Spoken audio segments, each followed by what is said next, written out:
WIIFTV PM. WIIFTVP.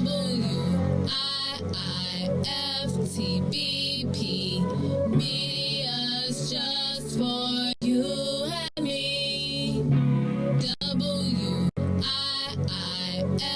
WIIFTVP. Media's just for you and me.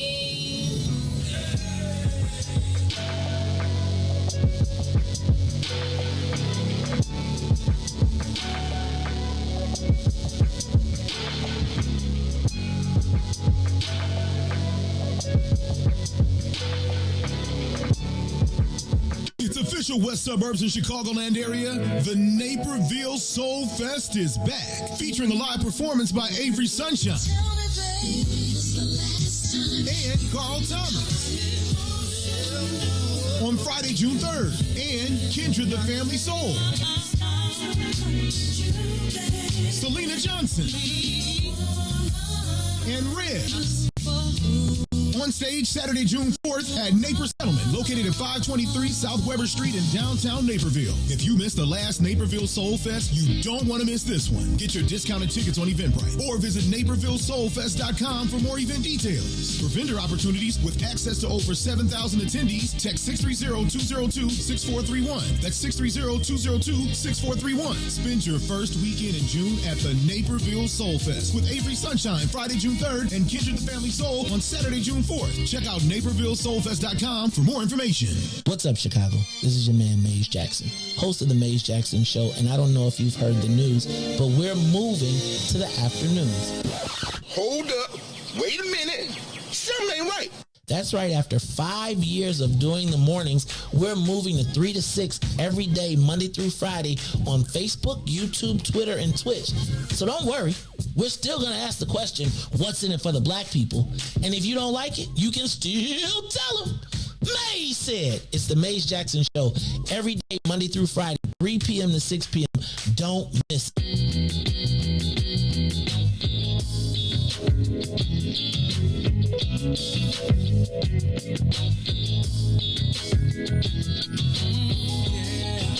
Steve Stanton. I've never been lucky at love, no never. I've never been good at holding on. A heart broken so many pieces, but I'll just keep on moving on because I'll never give up on love, no never, no never, and I'll never give up on trust, whatever come what may. All that I wanna say, that true love's gonna come my way. Alright, I'm looking for a lover for me. Could you be the one for me? Yeah, alright. Just looking for forever for me. For me, for me, for me. See, I never ever thought that I could love again. Love again. I never ever thought that I could ever win. But don't ever give up, no, and don't ever give in. See, I pray that true love finds me in the end. I'll never give up on love. I will never. And I'll never know on trust. I will never. Looking for a lover for me. See, I'm looking for a lover for me, yeah. And it's alright. Looking for forever. I'm looking for forever. For me, for me.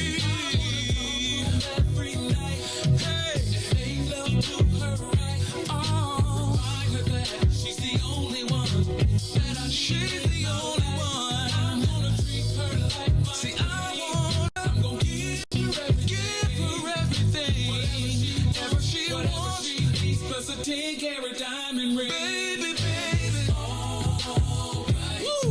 I'm looking for a lover for me. Looking for a lover. Could it be you? And it's baby, it's alright. Looking for forever for me. I'm looking for forever for me, for me.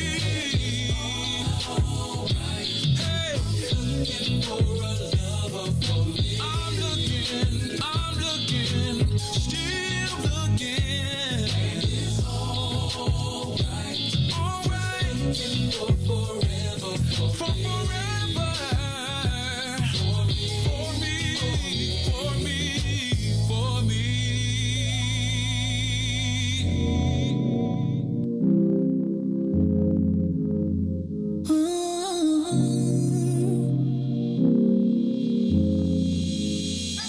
You see me, you see him, my best friend. He hold me down like ankles fighting the waves. Supply to my crime, yeah, I do time. Till I'm with you, I'll be counting the days. Yeah, ooh, been through so many things, but we always get through. Yeah, ooh, it ain't always perfect, but it's worth it.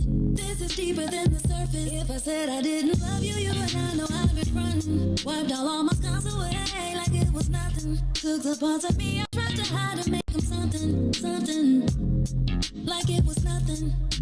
Ooh, something about you baby. Ooh, you know you drive me crazy. Ooh, you give me peace of mind. Ooh, let me tell you why. You make it easy, say, to take it easy, say, feel so easy, say, easy to love.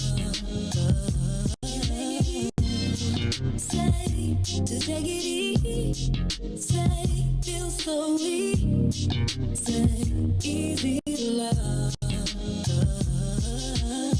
I never thought that I would give it to you, but now I don't think it's the time, I won't do it. I think it's cause the way you talk to me, know how to say it without making me feel little. You're gracious even when you pop off on me. When you get done, I got a little something to drop off on you. Because you earned it with the time you took to put it that way.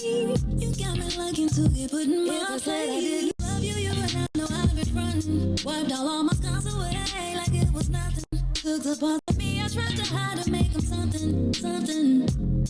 Like it was nothing. Ooh, somebody, baby. Ooh, you know you drive me crazy. Ooh, you give me peace of mind. Ooh, let me tell you why. You make it easy, say, to take it easy, say, feel so easy, say, easy to love. Easy, you make it easy, say, to take it easy, say, feel so easy, say, easy to love. You make it easy. You make it easy. No, no, ooh.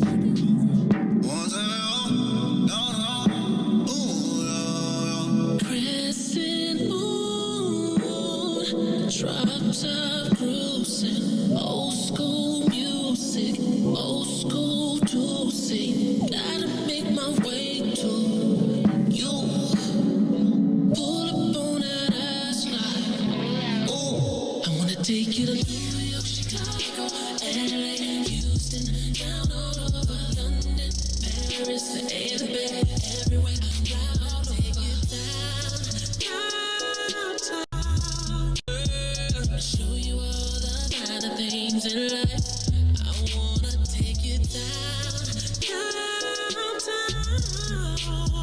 Show you all the finer things in life. I wanna take you down. I wanna take you down. I wanna take you downtown. Show you all the finer things in life. I wanna take you downtown. Show you all the finer things in life. Lake Shore, I made sure to make sure, yeah, that my place yours, yeah. 28th floor, yeah, I had 8 thoughts, yeah, all 8 yours, yeah, cake for dessert, but I ate yours. Take you to New York, Chicago, LA, Houston, down all over London, Paris, the A to B, everywhere. Fly all over. Your last boy couldn't get what you asked for. Your last boy didn't even know. I'm gonna take you downtown, girl. Show you all the finer things in life. I wanna take you downtown. Show you all the finer things in life. I wanna take you down. I wanna take you down. I wanna take you down. I wanna take you down. I wanna take you downtown. Show you all the finer things in life. I wanna take you downtown. Show you all the finer things in life.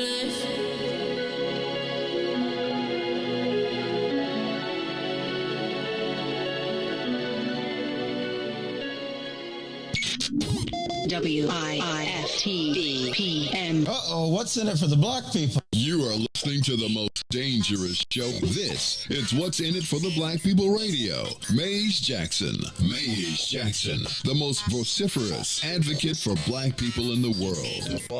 For Ruthie Moore, for Todd Stroger, I am the host of the Maze Jackson Show, asking every single day, what's in it for the black people? And if you don't like it, you can still tell them Maze said, Mayor Lightfoot, man, we ain't accepting that. We ain't accepting that. Let's go. Yeah. Let's get down to business and go ahead and address the facts, man. Lightfoot seems more lesbian than black. Rahm Emanuel's another case. He was just as tired. 50 closed schools left much to be desired. Police had Anjanette naked on that body cam. They suppressed the footage so it couldn't touch a lot of hands. Reminds me of that 16 shots in that cover-up. Both of them similar, so I went and dug it up. George Floyd killed, a lot of riots happened in the town. Southside burned and they wouldn't let them bridges down. Grandmother sick, need a prescription and plus a couple groceries. You gon' have to travel just to get it now. COVID-19 out here shutting all the business down. Not enough SBA loans to even give around. So many failed businesses that you can put them in the pile. If you don't survive the pandemic, it's gonna sit you down. We sing, dance, play ball, entertain, and crack jokes. Government infested black neighborhoods with crack smoke. System the milk is so bad, we got lactose. Still trying to find out what's in it for us black folks. We sing, dance, play ball, entertain, and crack jokes. Government infested black neighborhoods with crack smoke. System the milk is so bad, we got lactose. Still trying to find out what's in it for us black folks. Shout out to Willie Wilson, hope one day you get to send it.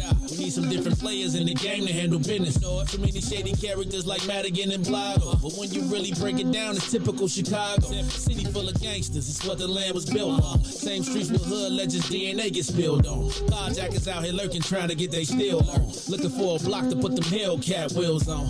Let this give bogus appraisals a red line. Car crackers out here getting minimal fair time. And I'm concealed carry, I stay with the pipe. But Illinois gun laws giving minimal rights. Stay up on the swivel, make sure I'm moving tight. Check all of my mirrors when I pull up to the light. Pick my homie up from out of town, man, he caught a flight. He was hella nervous, told him, shorty, this is a way of life. We sing, dance, play ball, entertain, and crack jokes. Government infested black neighborhoods with crack smoke. System the milk is so bad, we got lactose. Still trying to find out what's in it for us black folks. We sing, dance, play ball, entertain, and crack jokes. Government infested black neighborhoods with crack smoke. System the milk is so bad, we got lactose. Still trying to find out what's in it for us black folks.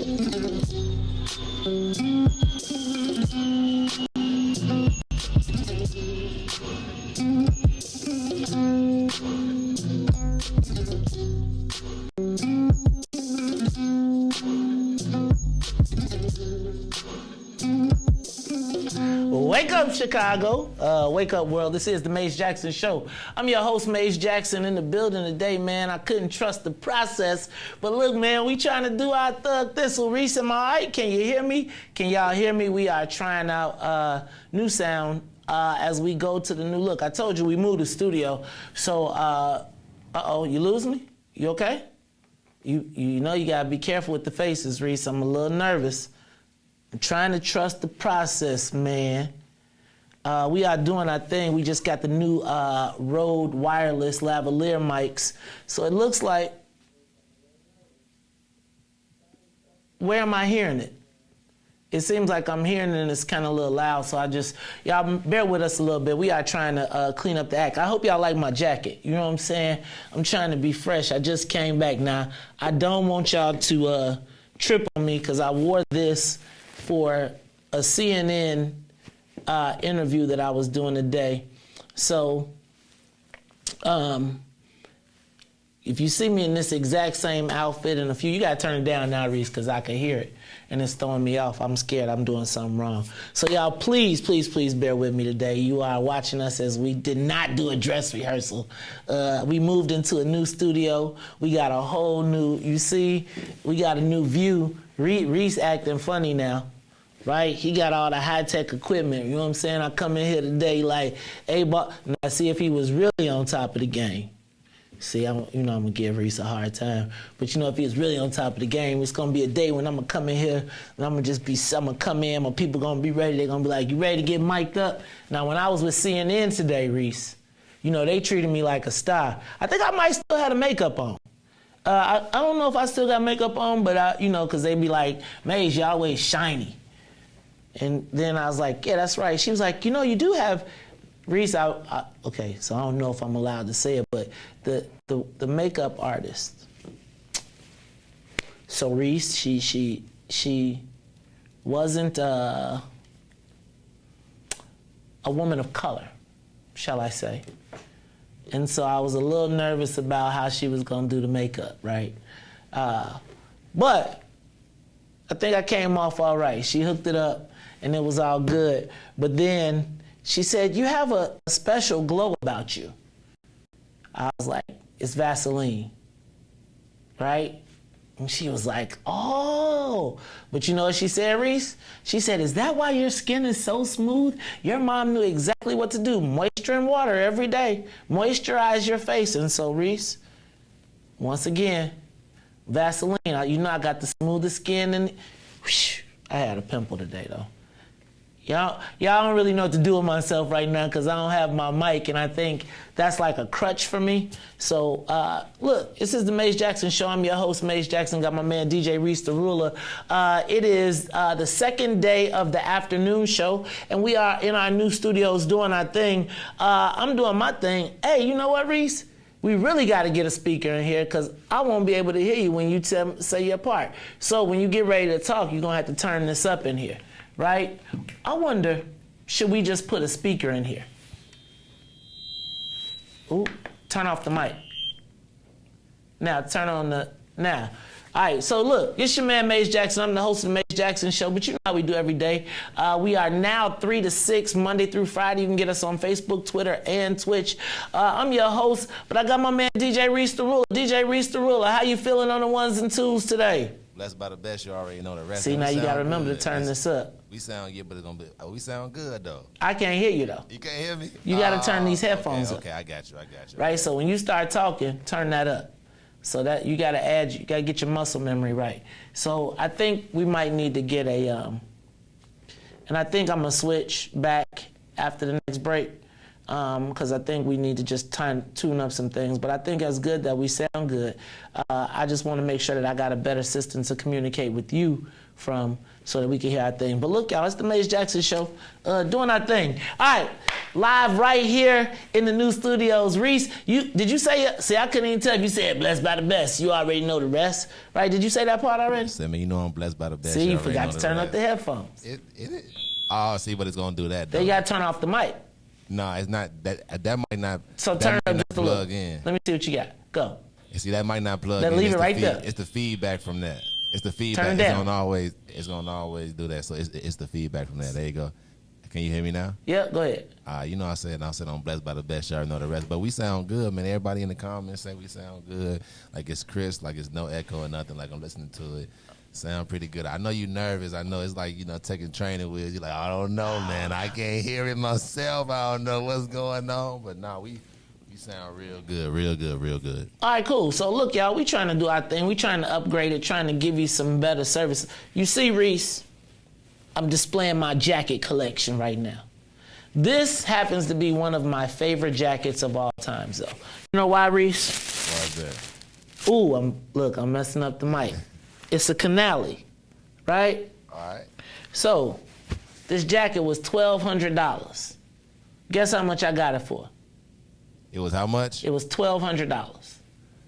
$400. 30. 30 what? Dollars. Oh, well, you was on Madison and what? I was not on Madison. I got this from Sid Jerome when it was across the city during they had a super sale. So yeah, man, it's one of my favorite jackets because it was, again, a $1,200 jacket. I got it for $30. I feel like I get the best deal. Like I get the most pride out of finding deals that I didn't spend a lot of money on, if that makes sense. You know what I'm saying? Like when I found a great deal on something that you really would like, but I don't want to spend a lot of money because quiet as it kept, I'm pretty cheap. All right, y'all, it's the Maze Jackson Show. I'm your host, Maze Jackson. Got my man DJ Riis the Ruler. I got my fly jacket with my little pocket square. So I think I'm ready to do this thing. I got my lavalier mic. Riis, let's do this. Let's get the soul plane up to 60,000 feet. Let's get it up and away. We are the Maze Jackson Show. Riis, check it out, man. 1 million people have died from COVID. We passed that grim milestone this week. 1 million people. I devastating, man. That's crazy. Like, what number is that on the like disease? On the scale of pandemics? Mm-hmm. I don't know, man. See, that's what you see, Mr. Producer. Don't ask a question. What they say, don't ask a question you can't answer. So I bet you'll get that answer on the way back.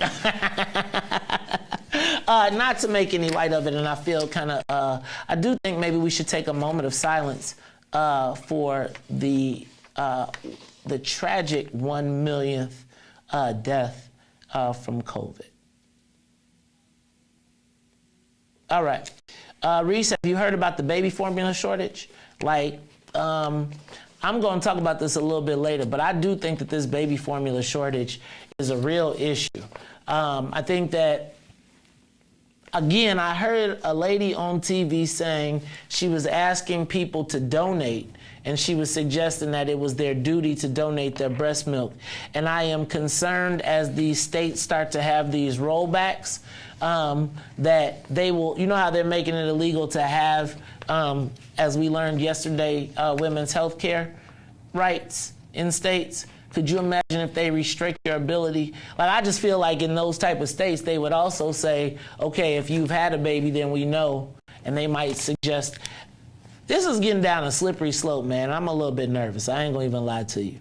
And you know what else? And I ain't gonna even lie to you. So I just think we need to be watching all of these things, then combined with the fact that I'm a little nervous that we could potentially have World War III on our hands. Did you see that Sweden and Norway said that they want to join NATO in response to Russia's attacks on the Ukraine? And Vladimir said he is not having that. And so if they're going to join NATO, then he's going to have to take defensive actions to make sure that Russia is safe. And that's kind of the same thing he used for the Ukraine. So I'm a little nervous about that, Riis. I don't know if I trust old Vladimir. Vladimir is, hey man, you have to watch, dude. So you see Elon Musk said before he spent 44, wait a minute, check this out. You know how much money Elon Musk got, bro? How much, take a stab at it. Just take a stab. $2 billion. How many? $2 billion. Elon Musk has 286 billion. 286 billion. Billion, dog. Billion. Billion. 286. Hey, Joe. I'm gonna tell you, if I got $286 billion, Joe, you better never let me ever see 200. You better not let me see. Boy, you better not let me. What's the number? That's a good question. What is the number that nobody? If I got this much money and you ever cross me, you better watch out. How much money you think you gotta have to be like, I don't give no?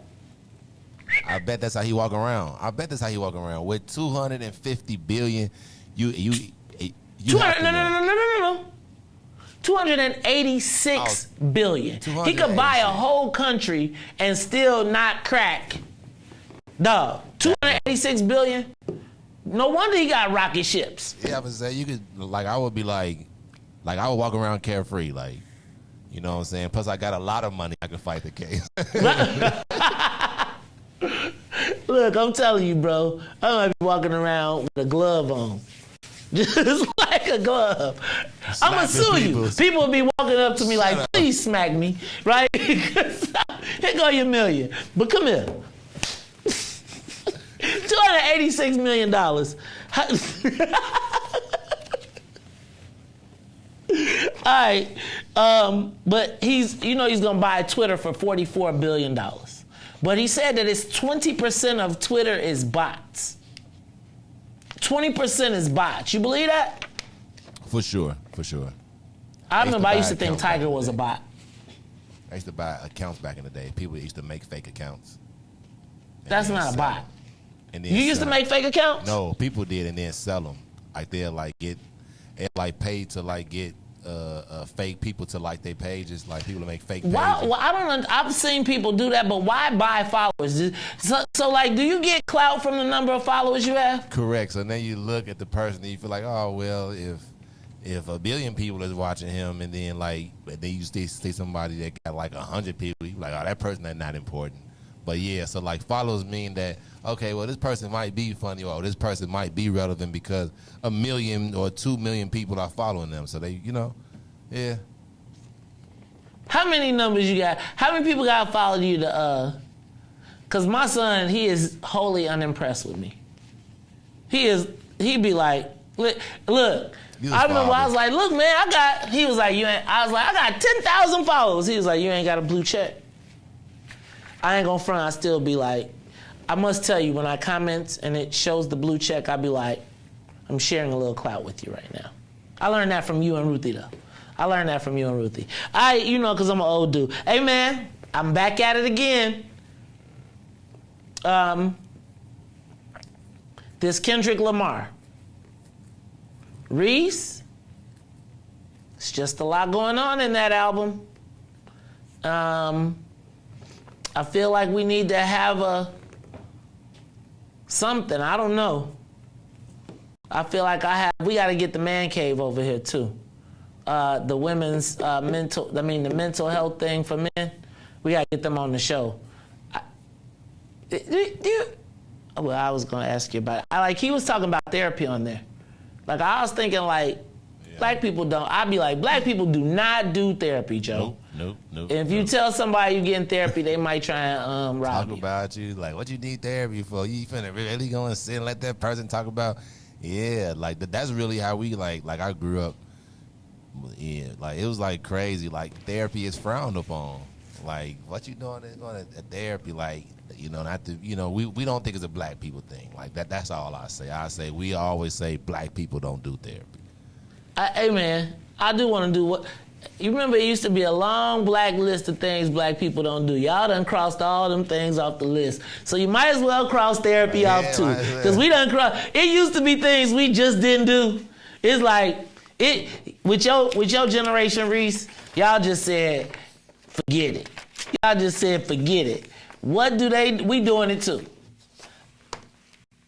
Yeah, man. All right, look, it's the Maze Jackson Show. We're going to take a quick break. When we come back, I'm going to have me some headphones and a mic because I cannot hear the music. And so, Riis, the next thing we got to do is figure out the monitor situation. But I'm still enjoying it. I'm digging it. So, it's the Maze Jackson Show. I'm your host, Maze Jackson. Got my man, DJ Riis the Ruler. We'll be right back after these messages. The Maze Jackson Show. We'll be back after this break.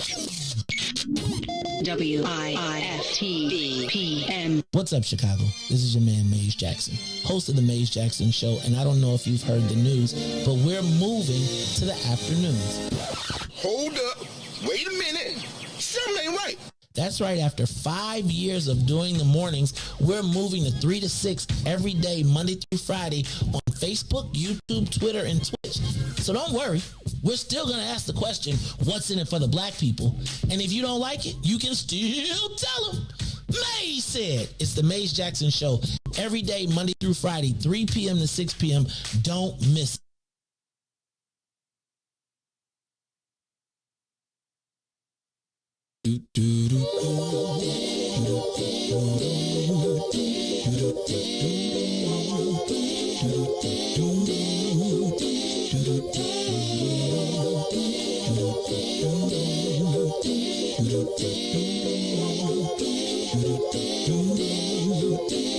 Well, sometimes I go out by myself and I look across the water. And I think of all the things, what you're doing. And in my head I paint a picture. Since I've come home, well, my body's been a mess. And I miss your ginger hair and the way you like to dress. But won't you come on over? Stop making a fool out of me. Why don't you come on over, babe?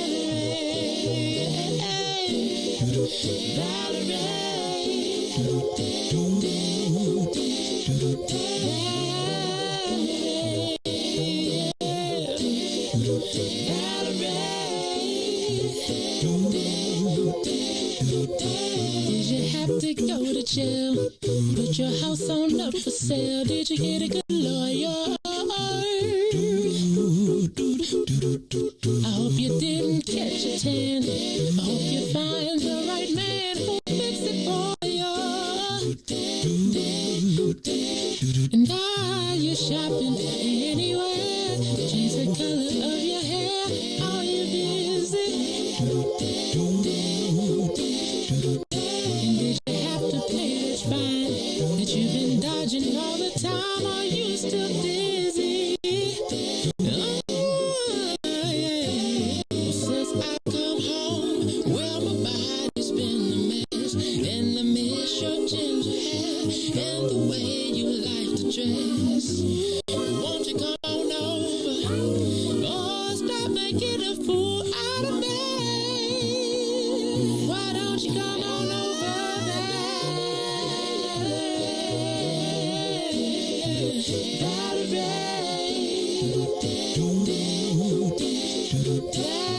You are listening to the Maze Jackson Show. I'm your host, Maze Jackson, and now I'm mad. Nah, it's the Maze Jackson Show. Reese, I feel like you done, now that we done changed the mic, I hear it different in my headphones. But it's okay. Look, y'all, it's the Maze Jackson Show. I'm your host, Maze. I got my man DJ Riis the Ruler, and I am back. We're back to the headphones, but we are testing out some new technology, so be on the lookout because the Maze Jackson Show is continuing to upgrade. We just moved our offices. As you can see, Reese, you know they charge me more for the view, right? They charge us more for the view. Yeah, man, it's a good view, man. I like how traffic is always light behind you. Hey, man, you know, they just, and then, you know, I tell them to keep the river clear for me. I see. They keep the river, but that's a beautiful view, man. I'm telling you, I always love when we on Wacker. I was over on Wacker today. Did I mention earlier today I recorded CNN? So be on lookout to the end of the year. But, man, they did a 3-hour interview on old Rob Blagojevich. You know, Reese, they called me on being Blagojevich, and they was like, we got to have you. I was like, really? I'm going to be famous one day, Joe. Yeah, I told them they called me first. I was like, nah, you got to call Maze Jackson. Thanks, Reese. Thanks. Thank you. I appreciate you, man. You know, you always treat me so good, man. You're so good man. to the little people, Reese. Thank you, bro. I appreciate you. Deference. I love it. Look at you learning a little something. All right, I want to send a big shout-out to Doug Kelly and Kiana Hughes. Doug Kelly, and Kiana Hughes, you know, they are part of the social equity, cannabis social equity consortium, is it? But regardless, they had an op-ed today in the Chicago Sun-Times full page. Shout out to them. You know what I'm saying? Like, hey, I went to one of their events, Reese. I'm gonna tell you. You gonna have to close somebody's door, Reese. So I'm telling you, I went to one of their events, and their events was off the chain. It was like they could smoke, they could do everything. All right. Plus, let me see what else. Did you see McDonald's is selling off all its Russian assets? McDonald's is getting rid of all of its Russian assets. Reese, what about this? Did you hear about this about Phil Jackson and LeBron? You know, Phil Jackson said it's time to get rid of LeBron. He washed up. He overrated. I could see that happening, Reese. Like, you think, how many times does LeBron get an unwilling trade when he can't pick? Like, could you see the Lakers trading him away? Somebody will take him because they'll want to have him on the team, but yeah. Can he beat Jason Tatum? You taking him or Jason Tatum? At the moment? Yep. Oh, I'm taking Ron. I'm sorry. Okay. I'm taking a proven Jason Tatum. They got to finish it, man. They got a nice team right now, but they got to finish it. They going against the Miami Heat, and the Miami Heat, like old school basketball, like, straight 90s ball, you know what I'm saying? First to 50 wins, you know what I'm saying? With them, they ain't trying to. But but I can, and I always say as a LeBron fan that I do believe that at this time of his life, if he wants to make a winning team, that he takes too much money. I think he take like 30-something odd mil a year, which is really hurting the salary cap. And then you always want a superstar with you that's gonna take another 30-something, and now you leaving with like half the team money is gone, and then everybody else on the team is going on 40. So I definitely think that he should do what Tim Duncan did. Tim Duncan won 5 rings and was getting $10 million a year, happy. And then I can't tell you how to spend your money, make your money, but if you want a better overall team, and I can see them trade LeBron right now, this is probably the best they gonna ever get with him, because in 2 years nobody gonna probably trade for him in like 2 years. So if you think he got 2 years left, he gonna make it for Bronny? Oh yeah, after Bronny he gone. He playing 1 season with Bronny and then he gone. Okay. All right, man. Well, let's watch this whole thing play out. Let me see what else I got. Did you see about the man-woman shot at the Allerton Hotel the other day? They found them both shot dead at the hotel. I hope, man, that's just crazy. Plus, rooftop cinema starts next week. Y'all heard about that? The rooftop cinema. So you see how we watching see how you watching our show with this view? You can go to the new Emily Hotel and watch movies on the roof with the city in the backdrop. So I think dang, Riis, we can't even go. I can't even go. You got president. Can't even go. All right, well, we figured it out. We might make it happen. And then the Reader is officially a nonprofit. So that is officially happening. There was a war going on, and they fixed that out. All right, y'all, it's the Mace Jackson Show. It is that time of the day, Riis. A little bit after 3:30. In case you are not aware, you can catch us on Facebook, YouTube, Twitter, and Twitch. Riis, we not back on... we not on the stations just yet. Big gospel radio station, Express. Right, we're not on WBGX right now, but we'll be back. Uh-oh. That ain't what I'm looking for. They hid them from me, man. All right, anyway, it's the Mace Jackson Show. All right. Riis, you got the big voice? And did you open up the phone lines? Let me let y'all know. You can check us out every day, Monday through Friday, on all 4 platforms: YouTube, Twitter, Twitch, and Facebook Live. We will be back on WBGX next week. So if you know your seniors are looking for us, tell them to come check us out. Riis, but I want you to open up the phone lines because it's about that time. You know what time it is, Riis. It's time. It's time for the social media question of the day. Riis, what should be the penalty for Alderman Bill betraying the Black Caucus? Give us a call, 872-259-7474. I know some of you all watched the city council meeting yesterday and watched the exchange as the city passed the new ward map without Riis. There was no war. 43 aldermen signed on to the map. 7 did not. Of the 7, Alderman Bill was not one. Not according to sources. Yesterday, a heated exchange then occurred between Chicago Aldermanic Black Caucus Chairman Alderman Jason Irvin and 9th Ward Alderman Anthony Beal. Now, Riis, if you recall, Alderman Beal sided with the Latino caucus on the ward remap battle. Now, Alderman Irvin said that at the time when the black community essentially was, our future was at stake, he chose to side against the Black Caucus. and they split up his ward. And check this out, Riis. Altgeld Gardens is no longer represented by a black alderman. It's now represented by Alderman Susan Sadlowski Garza. He said for the citizens of Altgeld Garden to get to see their alderman, they need about a 2.5 hour public transportation ride. But Riis, he jumped ship. So my question is, when everybody's going in the same direction, and you know, sometimes I told you my motto has been go where the black people are not. Except in the time when, like, say we all say, okay, this is survival. This is about our political survival.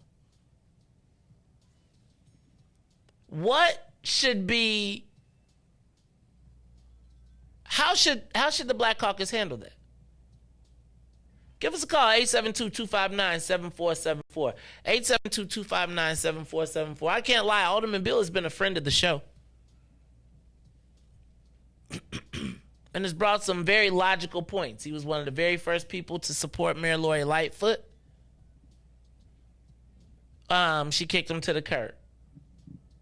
He said that he was not invited into the map room by the Black Caucus and said, I'll give you $100 if anybody can show me a text that said he was invited. Riis, I guess my question is, when the whole family say, okay, everybody got to drop their flags for the good of the family, and you choose to go against the family, how should we handle that? How should that, and not we, because I ain't got nothing to do with it. I'm just minding somebody else's business. But I'm curious to know, how do you handle something like that? Can we all agree that there was a real issue at hand as it relates to our political survival, longevity, at least extending our run? Should there be a penalty for that? Like, Riis, if the family going all in one direction and somebody, remember on Sesame Street, 3 of these kids, something together, and one of these kids is doing his own thing. Like, what happened when you go against the whole operation? Give us a call, 872-259-7474. 872-259-7474. Riis,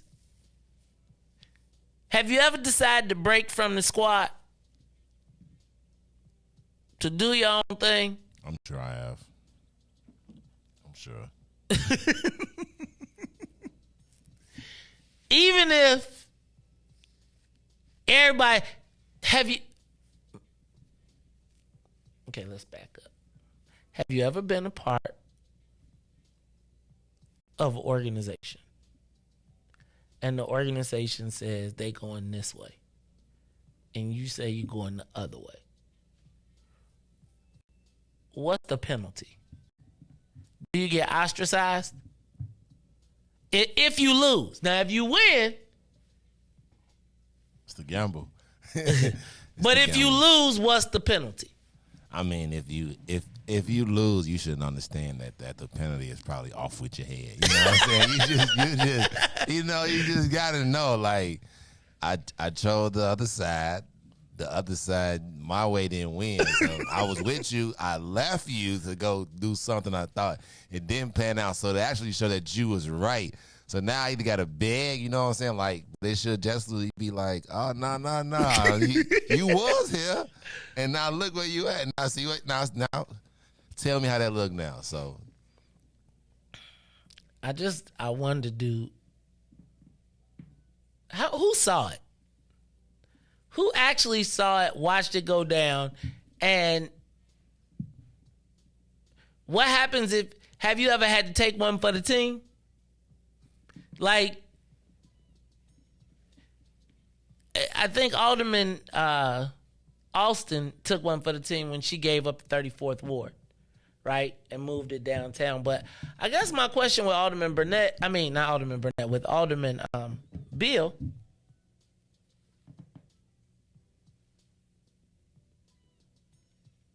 my question with Alderman Bill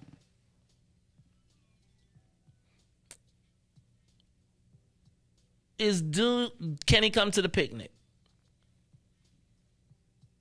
Can he come to the picnic, Riis? Do you get to come to the picnic? And if you come to the picnic, do you get to eat at the grown folks' table? You got to wait till everybody eat? Is there a way to get back? I don't know, man. It's kind of crazy. I feel like this reminds me of like how Tyrone Muhammad and them be when they be like, when they say it's some people on the team, you got to go ahead and kind of tighten up your ship. But I think Alderman Bill, here's the thing though. The thing is, Alderman Bill has brought a lot to his ward, right? He got the Amazon, he built the gym, he got the whatchamajigam plant, right? He's brought a lot of economic development. He's got the incubator for the food, for the restaurants. What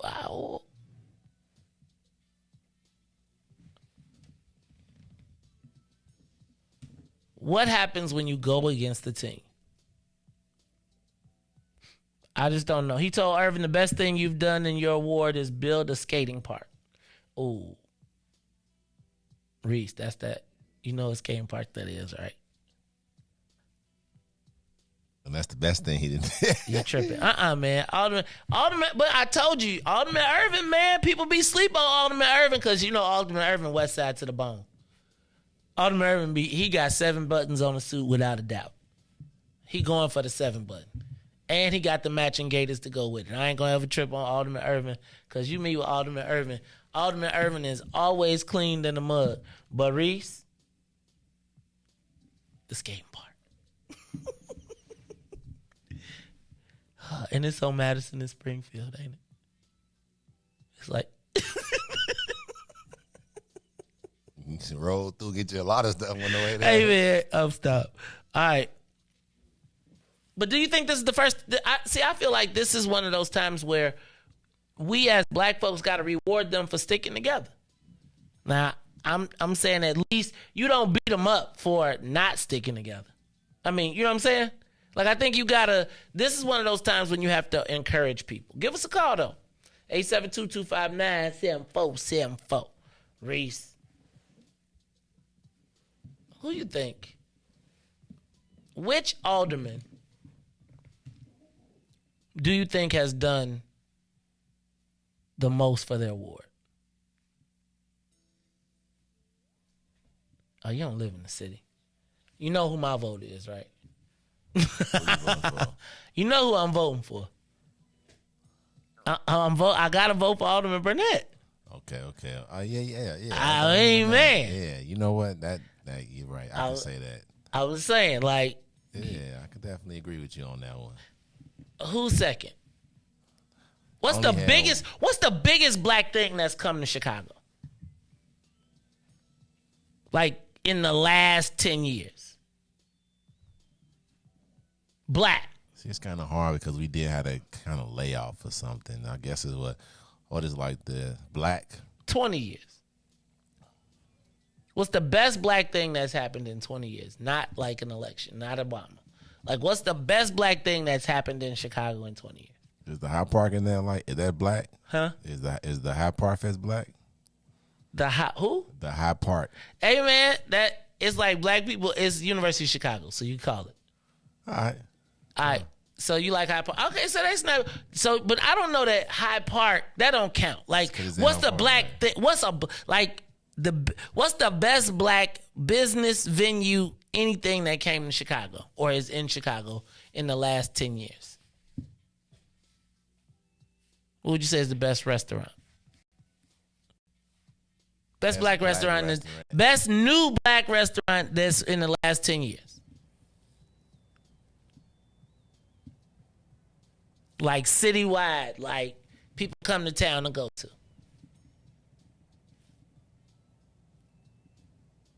You tripping, man. I don't know, no.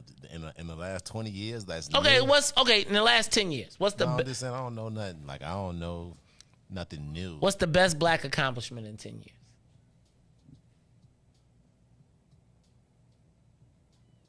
I don't know nothing. Like good. Like what's the best black accomplishment? You can put it any way you want to put it in 10 years. In Chicago. Yep. I can't think of Give us a call, 872-259-7474. What is the best black accomplishment of the last? The best. I'm trying to think of a good one. No Obama. No Obama. No Obama. The Dubai Street now. The Dubai, they changed the name of Lakeshore Drive. Somebody said batter and berries for the restaurant. 2012. Ooh wee sweet tea. Yeah, ooh yeah. You know I love me some weed. I don't know, man. I think that we'll see now. Tanil getting ready to get on us. She gonna say she gonna be come with a list. Tanil is gonna come on. Tanil, hit us with the list. How about what's old boy? So Peaches is 12 years old, ain't it? Peaches too old. Peaches don't count. I'm saying what's the best, biggest, most? What have we been proudest of in the last 10 years? How about that? Look at Tanil like, what are we most proud of as black folks in the last 10 years in Chicago? Of significance. We got a black mayor. Okay. That's why we got a black mayor. Okay. We got a black mayor. That's a compliment for black people. We probably wouldn't see that 10 years ago. You probably be like, nah, we ain't gonna have no black mayor. Yes, I did. I thought it was gonna be me. Oh, you did? Hey, man, I was gonna be the mayor at one point. Somebody said 14 Parish on 53rd Street. Truth. I like Truth, boy. All right. Devin said TP got the busting snacks. TP is right. That's right. That's a good one, Devin. Devin said the busting snacks at TP. Chicago home of chicken and waffles. I think that's what it is. Black festival life. Bam. There it is.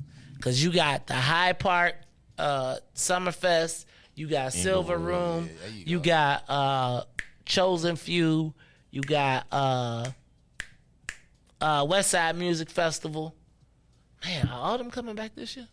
You know what? So yeah, that's kind of like what I was hearing there. Like I think like festivals, because I remember growing up, we didn't really have too many festivals. If it wasn't the Black City Festival, yeah. that festivals make me think of things that black people used to not do that we do now. See, but I always did the ones downtown. That ain't festival life. That ain't festival life. That don't count to me. Like going to the Taste and going to the concert at the Taste ain't a festival. I'm talking about like think about all the black things we do now that we used to not do. Like, for sure. Like who used to carry a cooler in their car? You know what? My mama, because she's the church lady that sold pop, so she had cooler. That don't count, man. That don't count. So I still got a cooler for me. So, yeah. Yeah, I'm trying to think though. Like, what are the things that black people do now that we didn't do? I got one, but I can't tell it. We have to save it for Wednesdays. But, well, what else do black people not do no more?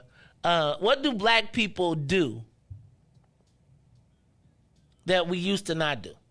We'd be like, that black people don't do that. Give us a call, 872-259-7474. Carly on the Maze Jackson Fest. Maze Jackson Show. What's up, Carly?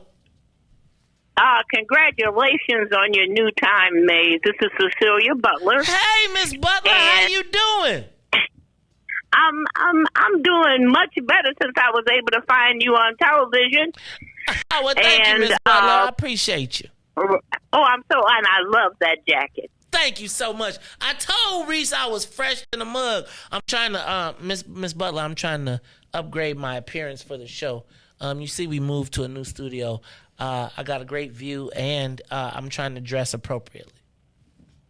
Well, we'll take you no matter what you wear or don't wear, okay? Thank you so much, We Miss just Butter. want everybody to know that.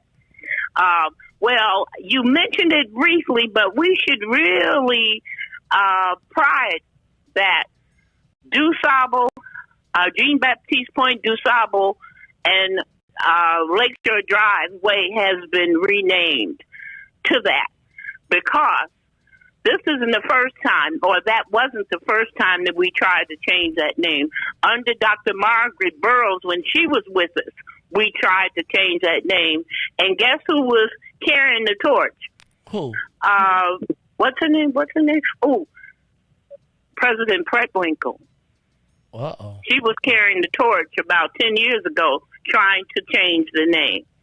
The other thing, and I could be wrong, but somebody bring it.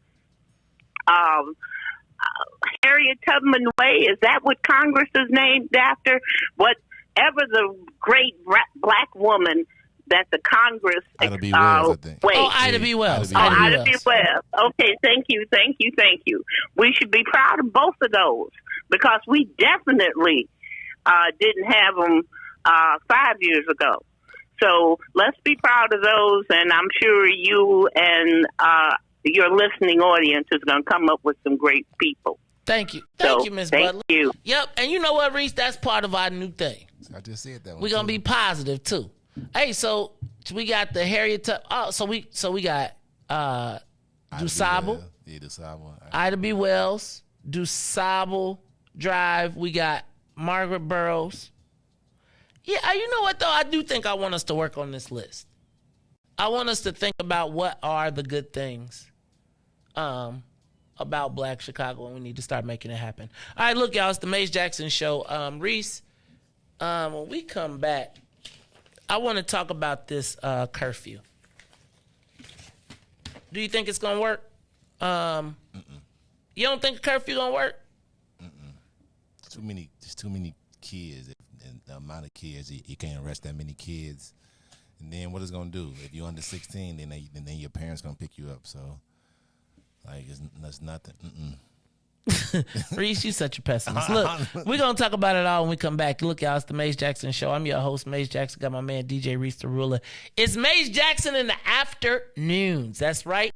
3 to 6 every day. Get us on the way home from work. Catch us in your afternoon drive. We'll be back after these messages. The Maze Jackson Show. We'll be back after this break. It's official, West Suburbs and Chicagoland area. The Naperville Soul Fest is back, featuring a live performance by Avery Sunshine and Carl Thomas on Friday, June 3rd, and Kindred the Family Soul, Selena Johnson,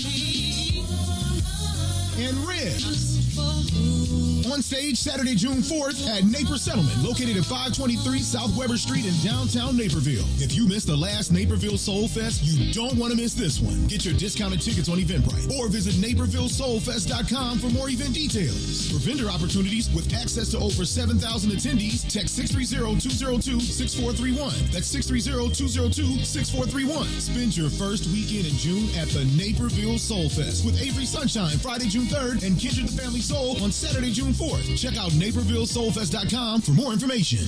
Why money ain't free? Why can't you just give it to me? I don't want to work for nobody. I'd rather keep doing me. Why money ain't free? Why can't you just give it to me? I don't want to work for nobody. I'd rather keep doing me. Why money ain't free? Wake up in the morning with the frown on my face, cause I know it's another day that I gotta face now. For people I don't wanna see, working at a job that I don't wanna be, breaking my back to the bone with nothing to show. But I got dreams and goals, but as soon as I clock in, I'm ready to go. So there's one thing I gotta know: why money ain't free? Why money ain't free? Why can't you just give it to me? Give it to me. I don't wanna work for nobody. I'd rather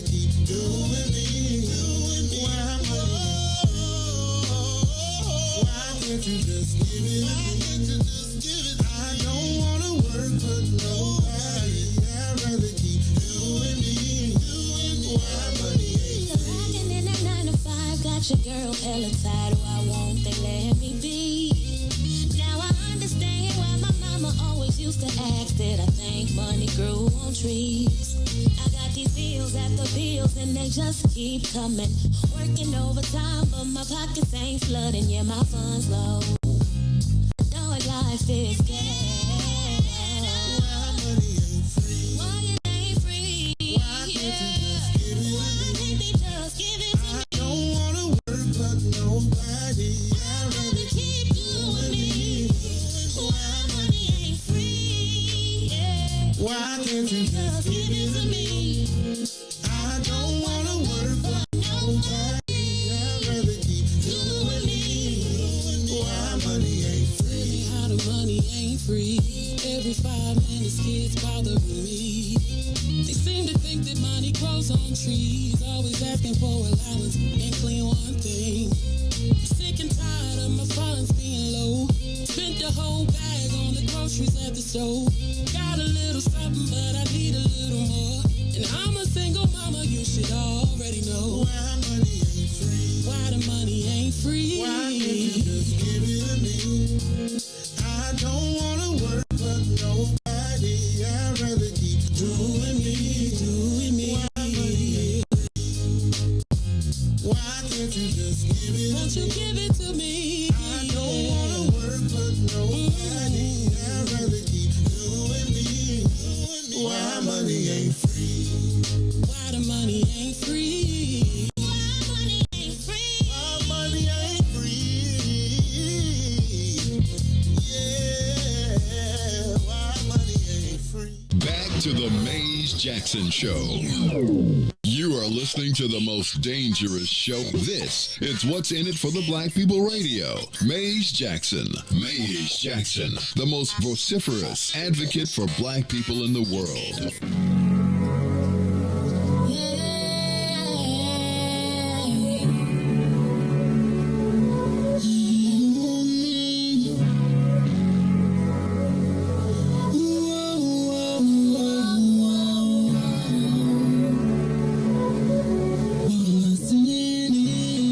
What's in it for the black people? Cause economically we are not equal. Waking up to life, can't toast no more. I told y'all, yeah, this is a dangerous show. Don't go to church if you ain't trying to help us. Don't even try to be around and can't protect us. We see the lies, not other politicians. We need money and no symbolism. It's Maze and Riis and Ruthie and Ty, explaining how we all come from God, giving us tools to beat the odds. If we united, our movement gon' stop. If they ain't tryna help us, they ain't tryna do nothing. We gotta do something, we gotta stop running. It's time to confront the problem. Really, you expect you oppressed, it's all wrong.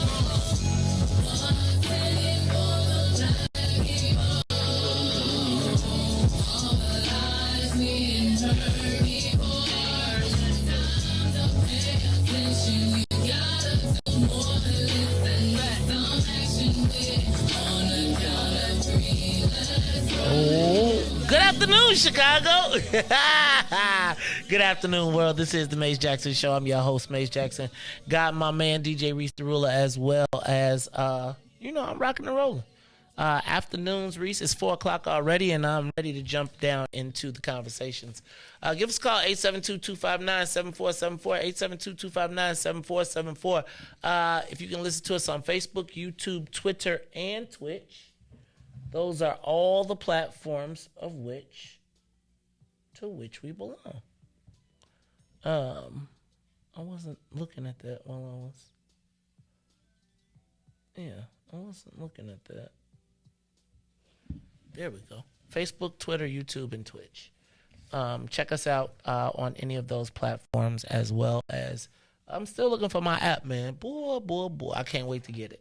All right, Riis, Mayor Lori Lightfoot is, according to some, about to announce that she's running for mayor.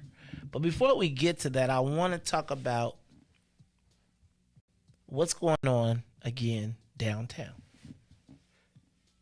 Give us a call, 872-259-7474. I have really been thinking strongly about strongly about what Brother Devin said yesterday when he suggested that the people getting anti-violence or violence prevention money might be responsible for going downtown and making sure that we don't have these crazy situations. And Riis, the mayor, to me, with this idea of a 10 p.m. curfew citywide for young people, this concept of banning them from Millennium Park without being accompanied, do you think it's going to work? And if it did work, are they going to go to somewhere else and make it worse? You know, I keep thinking about all the days, the them. I'm sick and tired of these kids. But Riis, where are the kids supposed to go? What are they supposed to do? And will a curfew change the scenario? See, let me back up. What's your kid's curfew as a parent? Riis, what did you have a curfew? Yeah, when I was at home. Okay, right. So, what was your curfew when you were 15? 15 was probably like on a school day or like a regular day or like a summertime. Summertime. I could say about 10. Okay.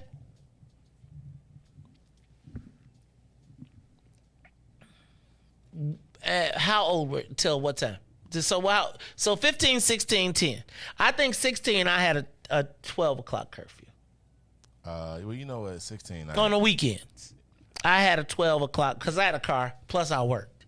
So I was driving to work, and so it was just like, look, he's responsible. I had a son at 16, so I didn't even have a curfew. Dang, boy. So what do you do? So Riis, what do you do?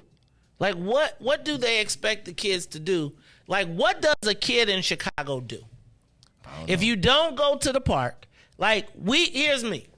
We used to go to the mall, the movies. There might be a teen club. We didn't really go to the restaurants. Kids now go to restaurants. We went to McDonald's and Burger King and Browns and stuff like that. Right? We didn't have a dollar menu back then. The Big Mac was $1.25. When I was in high school, a Big Mac was $1.25. I remember we went to $1.45. People were tripping. So, Riis, I gotta ask though, what is it for a child to do? Are there swimming pools? Yeah, depending on what area. You can go to the park. They have a lot of people go to park districts now. Swimming on certain days. You may have kids swim, women swim, children swim, family swim days. I guess you can go to the park, but even I guess regular parks around your neighborhood is the park closes after 10. So I guess if you can say technically they're really enforcing a rule that's in your neighborhood, I guarantee if you go to your neighborhood, at the latest your park stays open till 11. So it's kind of like that's enforced there too. So, but is it wrong for the kids? Would you be mad if kids was at your park till 11? Packed? If the park was packed till 11, would that be a problem? Yes. Depending, it would not be a problem. It would just be a problem on depending where I'm at. Now, I don't live in. Now, if I'm in my suburbs and kid playing, I know it's okay. If I'm in the hood and some kids playing, I don't know what may happen. It's too late, so I don't know. It all depends on where I'm at. But so my question is, where do we want the kids to go? What do we want them to do?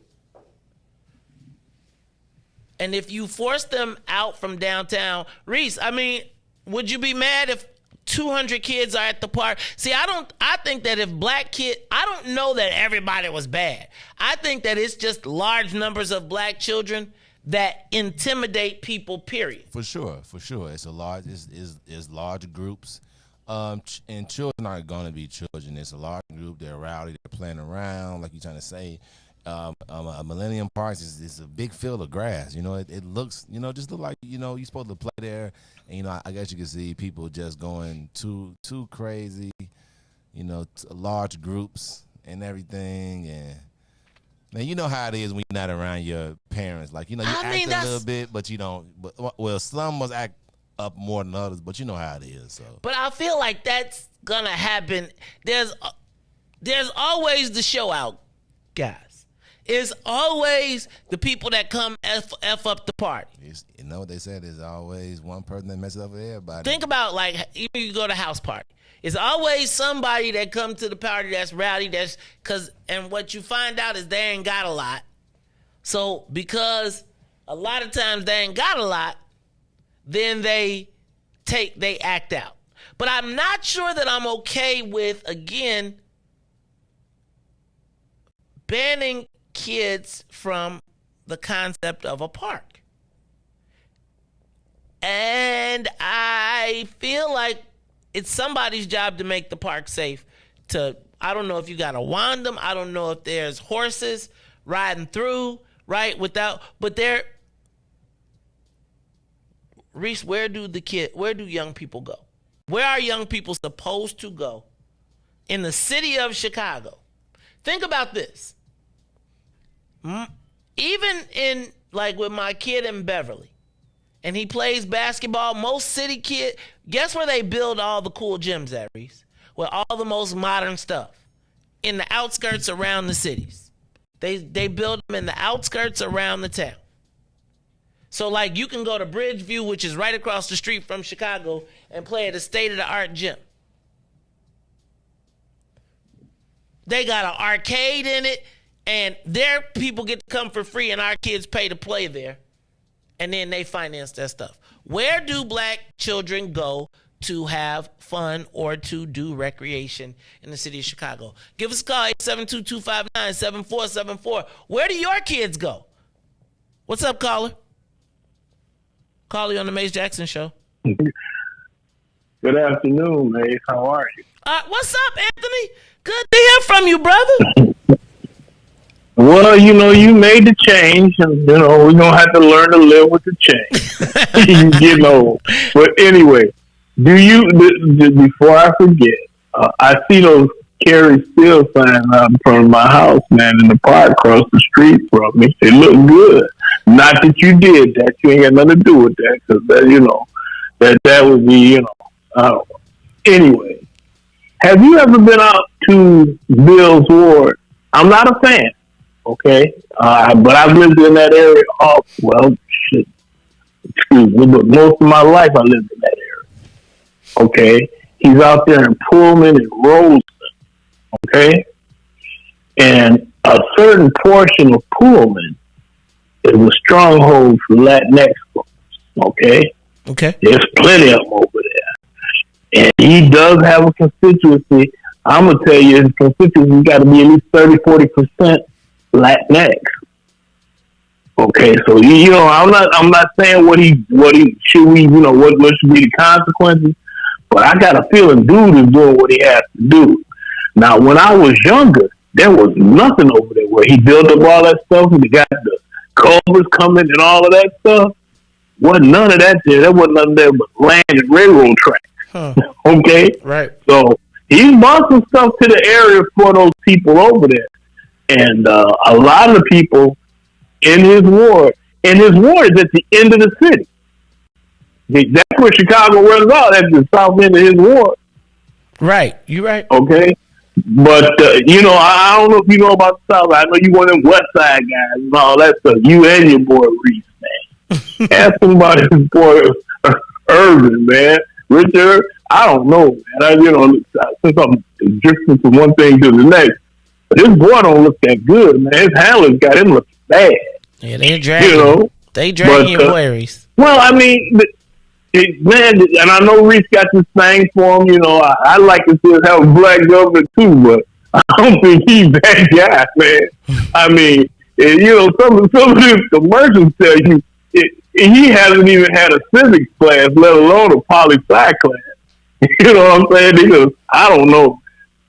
Tell Riis to get with his boy and try to, you know, pick him up, man. You know, show him what he should be on. It's going to be hard for me to vote for that brother there, man, because, you know, his handlers, you know, can't grip it in them because they won't even give him the right material to say to the people. You know what I'm saying? I'm elected, Madigan, you know, Madigan ain't got no state charges, man. You will have nothing to do with pardoning Madigan, buddy. Okay, that's a federal charge he got. But I guess he don't know the difference. That's what concerns me. He don't know the difference and stuff like that. Nah, I think he just trying to play. I think he just trying to play it because he know that that's a boogeyman and he can use that and people will get mad because I bet that number when you say if this constituents are down in Springfield, if this constituency is down in Springfield and whatnot, it may be, you know, there's a lot of them other people that don't read so well, you know, got guns and whatnot, but yeah, you know, a lot of his messages just don't seem to be fitting what he's supposed to be doing. Yeah, I don't know. Riis, get your boy, man. Riis, hey, Anthony, I got a big question before you go. I know you said that when you look at his commercials, you know, I'm just saying, I'm not gonna. The other candidates, when you look at their commercials, what are they saying to make you vote for them? Well, I mean, everybody's talking about the pandemic and stuff like that. But dude, you know, I'm gonna cut this, I'm gonna cut that, wasteful spending and whatnot. Dude, they ain't been spending no money. They been cupping money in Springfield. I guess he ain't in the loop, Jack. He ain't spending no money to nobody. But that's another story. You're trying to crack down on that, man. If you vote him in, then he'll find that missing money. See that money that you're talking about right now. You talking about somehow it's going to Springfield and not your community. That's why we need him in there, because the people that we already have in there obviously allowing that money to go down to Springfield. So we're going to keep letting the people that's allowing the money to go down to Springfield, or we're going to try something new. I don't know, Riis. You see what I mean? I don't know, Riis. I don't know, man. You see what I mean? Your boy, you know, the funny thing about it, man, it seems like Richard is King Griffin and them telling him to get on top of the red line and take a bunch of bananas and ride down through the north side. Anthony, you went I'm just saying, man, you can tell his handlers is telling him what to say, man. And they got him looking back. Riis, go get your boy, man. Yeah, get your boy. Get your boy. He's still running through the slave trade. Hey, Anthony, I appreciate you calling in, man. All right, y'all. It's the Maze Jackson Show. Give us a call, 872-259-7474.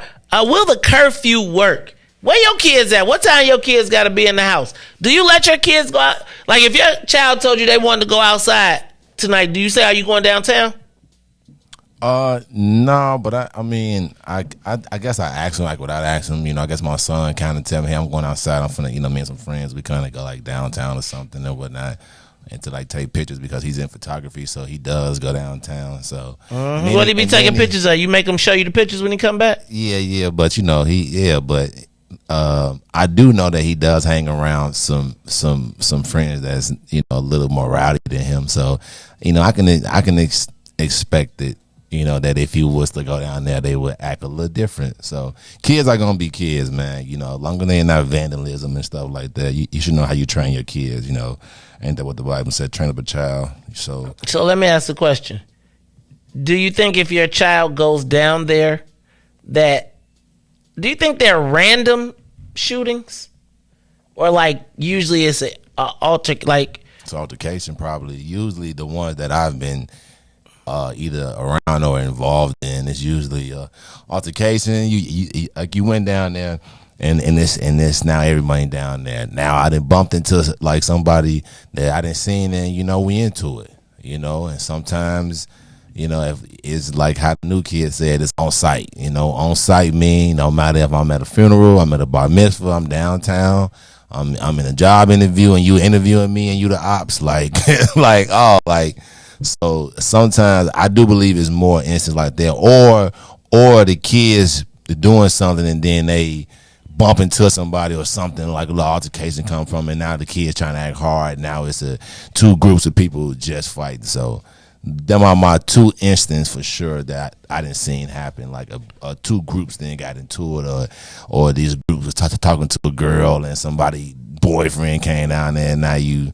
So yeah, them instances, but not really too much random shooting, especially not downtown. Right, that's what I feel like. Like I feel like there's the rowdy crew that I feel like if the police was on it, you could spot that. Like you could spot, and it's like the problem is they let it get going. And once it get going, then everybody get geeked up and they get into a mob. Because you can. Huh? You can. Like, come on. Your instance, you'd have been somewhere and be like, nah, yeah, we leaving here. I can already tell what's been like you can. So as a trained officer, you don't see, so I know, like, if I get spotted, like, nah, I'm bro, okay. you know when it's going down, right? And you know the people when they enter the scene, the energy changes. You know it, right? Can see it. You can see which one. So you can just. All right, it's the Maze Jackson Show. So Reese, if we got any calls? Anybody on the live line? Give us a call 872-259-7474. I want to know how because the mayor's saying she's going to announce her reelection on June 7th, or she's teasing that. And I'm wondering, is this going to be enough? Will this bring her back? Give us a call, 872-259-7474. What up, caller? Yo, what's going on, bro? What's up, Reese? What's up, Maze? What up, Devo? What's cracking, man? Hey, man, I don't know where my kids at be between 3 and 6. I don't know where they at, man. They could be downtown trying to roll a bean down Michigan Avenue for all I know, man. I'm on the Maze Jackson Show, man. I don't know where they at, man. So that's what's going on with the Gordine kids. I don't know where they at. But hey, man, let's just circle back on this bill thing, though, bro. Because how can Urban tell somebody where he can't go or what he can't do, bro? Like Urban be out of pocket too, man. So again, this goes into a leadership thing. Like you're not supposed to do your people. And then your people don't have to go side with the odds. You know what I'm saying? As the caucus chairman, his job is to keep everybody in the boat. You know what I'm saying? And if you choose to jump out the boat, then, they got to kiss you and then row you on the boat. You feel me? So, but that's just, Urban can't tell nobody what they shouldn't do, man. And, those city council meetings, y'all talk about the den on the Maze Jackson Show. Those city council meetings be lit with the den on the city council meetings. So we everywhere, man. We just soaking all this stuff in, and somebody admit if your kids out running the street, man, because I don't know who these kids are. You know what I'm saying? So if you an empty nester, why don't you invite somebody bad kids over to your crib and then mentor them? You know what I'm saying? I know y'all got them good. I don't want them empty in my nest, dog. Bro, I know you got them good snacks over there. I know Suzanne Sugarbaker got them good snacks, and I know some of y'all I know Tennille got good snacks in her crib too. You know what I'm saying? So all of y'all with the good snacks, why don't y'all let some bad kids come over to your crib, man, and then they won't be in the street. I got my own bad kids, thank you very much. It's the Maze Jackson Show. Hey, man. Hey, yo, Devo, what's going on, man? What else is cracking out there, man? I see ya. Hey, man, don't be siding with the ops, dog. Like, I think like this. What's going to happen if we have a vote and we all vote that we all going to the left? And Suzanne Sugarbaker say, that's all right. I don't care what the vote was. I'm going to the right. Hey, man, we got to go all together, man. You know it. So what happened when Suzanne say, I'm smarter than all them Negroes, and then lose? And that's what happened with us, right? That's what happened. You got to stick together. Like, you got to fall together, man. Let me ask a question. We got another call. Well, I'm still trying to figure out where y'all gonna put these kids. If how many kids you think how many black kids is too many for the downtown? Like, no, I mean, is it 200? For sure, 200 definitely. You didn't already 100. Really, you didn't get 100 down there. That's 20 sprinkled here, 10 sprinkled there, 5. Like I used to say, like, back in the day, it was so crazy that when I used to go downtown, we used to watch people cross the street when we used to walk on the sidewalk, which I think was some of the most disrespectful thing. But I just think, you know, like when it's a fear of, you know, of our people down there, it's too many, and then we in crowds, you know, we running around and doing all that. So they're going to always fear that, always. Man. All right, it's the Maze Jackson Show. Look, I'm trying to get Alderman Irvin on the line, trying to see if I can get him in on a Zoom, on a video so we can get him talking about this whole thing. But in the meantime, we got any more calls? Caller, you on the Maze Jackson Show. What are we supposed to do with Devin's badass kids? Call us back. This must be Suzanne Sugarbaker. Who this? Hi, May. This is Katie. How are you? Hey, Katie, president of the phone club. You know, I'm retired now, and I'm of a certain age, so I figure I can say what I see, and I don't have to be politically correct. Okay. And what I see is that we didn't have all of this stuff when I was growing up. It's too much. And people need to speak out. Our black leaders don't speak out. I think with the what do you call it? Black people first. I mean, we need to give a grade to each alderman in the city, especially the black alderman. We need to examine them and expose what's going on. I mean, but we need to do something with the children. They need activities, they need jobs, they need counseling and everything. And we do not do enough of this, and I hate it. And I think that it's pitiful that our leaders and our so-called leaders let this happen. It's pitiful. It don't need to happen like this. But all the, you know, I saw other people. I don't want my a grandchild going downtown and okay, I don't even want to go downtown with all this because you might get hit. You know, I'm old enough and I follow the things that's happened over the years. People get hit by stray bullets and everything. It's pitiful, and we don't. You know, it's not a joke, and we need to stand up for it. It's pitiful.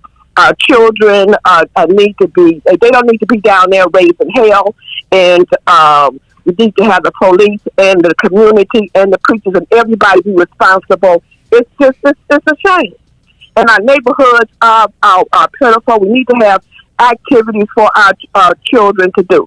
Back in my day, we didn't do all of that crazy stuff. They had gangs and everything, but all of that, the roaming, hundreds of kids going downtown, we shouldn't stand for it. And to me, it's not a joke. It's nothing to be laughed at.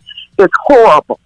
All the things that our children need to see, and all the things that they have to do to with other children to compete for a career, a job, a business in this city and in this United States of America. It's really sad, and it makes me sad. And with Alderman Bill, I mean, I don't know if the Pullman is in his area, but when my cousins came into town, and I did take them over to the Pullman area because they had a lot of activities. The Pullman area, that is the next area that is, man said it took them 50 years to get to the point that they wanted to be, as far as growing that area. So what, you know, Bill is doing good. I don't know how much of that area is part of his area, but he's doing good. In Irwin's area, I mean, I went to Madison and Pulaski last year, and my eyes just busted out. The drug was horrible. There's a lot of work that needs to be done, and and as far as I'm concerned, our black aldermen ain't worth a dime. Just about all of them, really. They ain't worth a dime. They work for the white man, and they ain't worth a dime. They ain't worth a dime, and that's what I'm just really upset with all of this. Thank you. Bye bye. Thank you, Katie. Katie was. She had something to say. Katie was not playing with y'all today. You know, that's the president. But them kids, man. Hey, man, I'm just telling you. You ever been to Norm's on when the grown folks? I mean, I've been. It's just a respect level now. Like let me tell you, man, I was a hard head kid, and I wasn't even hard. I was just I just like to do stuff, but it's just a certain level of respect that no matter what, we just had. We didn't cuss around adults when we saw, you know, like ladies. You know, we gave our seat. We still was respectful. You know. Around like we act, you know, like rowdy, but we have respect to our elders. Like it's like I get on the bus and the train or some of these kids, sitting right next to something, go cussing and yelling and doing all this, and they don't care who's saying it, man. It's just like sometimes I do be thinking that the respect factor is, it's gone, man. Like I be like, oh, you do see me standing right here, right? Yeah. Like you finna curse and you don't see me standing right here. Like it used to be frowned upon us. Like if somebody cuss, we'll like hit him like, hey, bro, no, no, you know what I'm saying? Like don't do that in front of. You know what I'm saying? Like in front of them. And they be like, oh, now be like, man, you know what I'm saying? They be like, yeah, I say what I want to say. It ain't my mama, it ain't my grandma. I do what I want. I be like, yeah, so I do think the respect is missing a little bit. All right, man, it's the Maze Jackson Show. I'm your host, Maze Jackson. Got my man, DJ Riis, the ruler. We're going to take a quick break. And then when we come back, I'm still trying to get Alderman Irvin on the line. Trying to get him to Zoom. But I also want to talk about what's our defense. And I still want to know what you're going to do about your badass kids. Devin said he don't know. Devin say it's 4:35 and he does not know where his kids are at. We're going to talk about it some more when we come back. It's the Maze Jackson Show. The Maze Jackson Show. We'll be back after this break. Maze Jackson. Caller, you on the Maze Jackson Show? What's up? Hi, this is Katie. How are you? Hey, okay, hold on. I'm going to make an official nomination right now that we make Katie the new president of the phone club. Riis, can I get a second from you, man? I second it. All right, it's been moved and properly seconded. Everybody tuned in on Facebook, YouTube, Twitter, or Twitch. If you vote that Katie should be the new president of the phone club, please signify by saying aye. The ayes have it. Congratulations, you are now the new president of the phone club. Katie from Ashburn. We did it. You're going to be the next president. How you doing, boss lady? Thank you. Fine. Thank you. I accept that nomination. Thank you. All right. You got drafted. Maze Jackson. It's the Maze Jackson Show, where every single day we ask the question, what's in it for the black people? And if you don't like it, you can still tell them. Maze said, we out of here. Peace. And now, traffic and weather.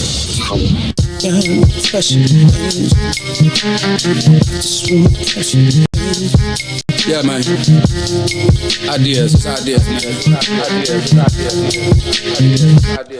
Good afternoon. What's in it for the Black People Media family? The time is now 4:38 p.m. I'm Riis the Ruler with your Chicagoland area sports, traffic, and weather update. As we head over to sports yesterday, the Cubs beat the Pirates 9-0, and the Sox will trump the Royals 5-3. Head over to the traffic. On the Kennedy O'Hare to the Loop will be 52 minutes. Outbound will be an hour and 3. On the Edens from Deerfield to the Exchange and back is locked in at 66 minutes both directions, while the Eisenhower Thorndale to the Loop 55 minutes, an hour back out to Thorndale. On the Stevenson from I-355 to the Dan Ryan will be 42 minutes. Outbound will be 1 hour. The Bishop Ford, I-80 to the Dan Ryan will be 32 minutes, 38 minutes to I-80. The Dan Ryan is 17 minutes to the Loop, 25 minutes to 95th. On Deuce Salvo Drive, 55th to Jackson will be 14 minutes. Jackson to 55th will be 9. On the north side, Randolph to Bryn Mawr, 12 minutes. Bryn Mawr to Randolph, 18. Today's weather, it is currently 57 and cloudy. Today was a high of 64 with a low of 54. I'm Riis the Ruler. Back to the Maze Jackson Show. Making me think within is the trust still beginning fade away from beginning of the day. I can see you trembling times, and I can see you wondering mine. Is it me consider shoot us with it? See, you don't have to find me. I'm walking right behind thee. It's so clear to see, baby, that you wanna be free. You don't have to find me. I'm walking right behind thee. It's so clear to see that you wanna be free, yeah. I'm just trying to be the best I can. You can call me the troubling man. Matter of fact, I'm from the side of the street. Baby girl, you're calling on me at the time that I feel your presence around me. Something that I can't let go. It's your time, everything around me there. I just wanna hold on, but you don't have to find me. I'm walking right behind me. You are listening to the Maze Jackson Show. I'm your host, Maze Jackson. Got my man, DJ Riis, the rule on the ones and twos. Yeah, man. We are waiting on Alderman Jason Irvin to pop on in with us, Riis. You don't see what's going on. I want to know what his thoughts are on everything that's been happening. Chicago Black Caucus put together, map, got it finished. Black folks seem like people a little frustrated, Riis, a little tired. Is it too late? You know that? Remember that song? Too little, too late to ever try again. Too little, too late. Pardon me again. It's just anyway, man. I just think that it's gonna be kind of crazy, man. Watching the I'm gonna go there. I'm gonna wait. So if Alderman Irvin pops in, we're gonna switch the conversation back. But Riis, I was home today. Did you get a chance to see anything about the Black Buffalo shooter? Did you see any stories at all about it? And you know what? I thought so. I saw something about it, but I didn't really explain it But right after you said something, I started to really pay more attention to it, and like a lot of people was, really comparing it to about how the man shot all them people, walked out, and they just walked them on out, and then then when it was vice versa, how it ended how it always usually end with us. So, yep, same old same story. What was crazy? I was watching some of the coverage. First of all, did y'all see that lady fall out? Did you see when the lady in the orange when she realized what was going on, she just fell out because her man, and her daughter were still inside. That was a lot. I have not watched the video, but I did see the part of the video where he was about to shoot the white guy and he was like, "Please no!" And he said, "Oh God, wrong person." Riis, I felt the way. Like I really, really, really, really felt the way. And my first of all, did you see that he was there the day before and he was talking to black people and he was being cool with people and asking questions and all type of stuff, Riis? And somebody even offered to buy him like a candy bar or buy him some ice cream or something. And then he came back the next day and shot up the store. Riis,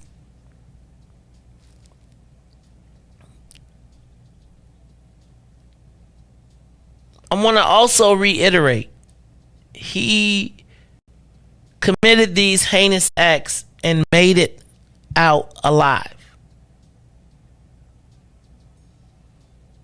That's it. He bought him something to drink. Thank you, Sister Erica. Riis, he made it out alive. I don't quite understand that. Excuse me. Because wasn't he like a threat? Now, my question to you, and I want to open up the phone lines, is give us a call 872-259-7474. What do we do differently? What, Riis, do we do differently this time? Because George Floyd wasn't enough. Right? Like, the sentiment for that is over. And they are on the offense. Riis, I gotta ask, what do we do different? Are we gonna march? Are we? Are we going to get out in the streets and protest again? Are we going to sing Amazing Grace? I don't know that I'm coming to your march. I don't know that I want to go to your prayer vigil. Riis, I got to be honest. I don't know that I want to go to another unity service. I don't know that I want to see Joe Biden standing up at the funeral declaring that this is one more tragedy. Didn't we see the mothers of the movement already? Didn't we see? Didn't we see him with Jacob Blake, and now they dropped all the charges? How much more Black death will be remarketed to us, repackaged to us? What are we as Black people going to do differently? Give us a call, 872-259-7474. See, I was brainstorming today, and I thought, Riis, maybe we should have a march. A concealed carry march. A march where nobody talks, but everybody is concealed carry. And we walk quietly in the street. Symbolically. But I'm just not sure what's going to be different. Like what? They talking about they going to charge it as a hate crime. That this is domestic terrorism. Domestic terrorism was created on Black people. Remember the Ku Klux Klan? Hello? Anybody? Did I miss that? Remember the Night Riders? Fear and terror? What is different? And I'm still asking, have we seen anything from anybody's allies? Any allies? Anybody? Anybody?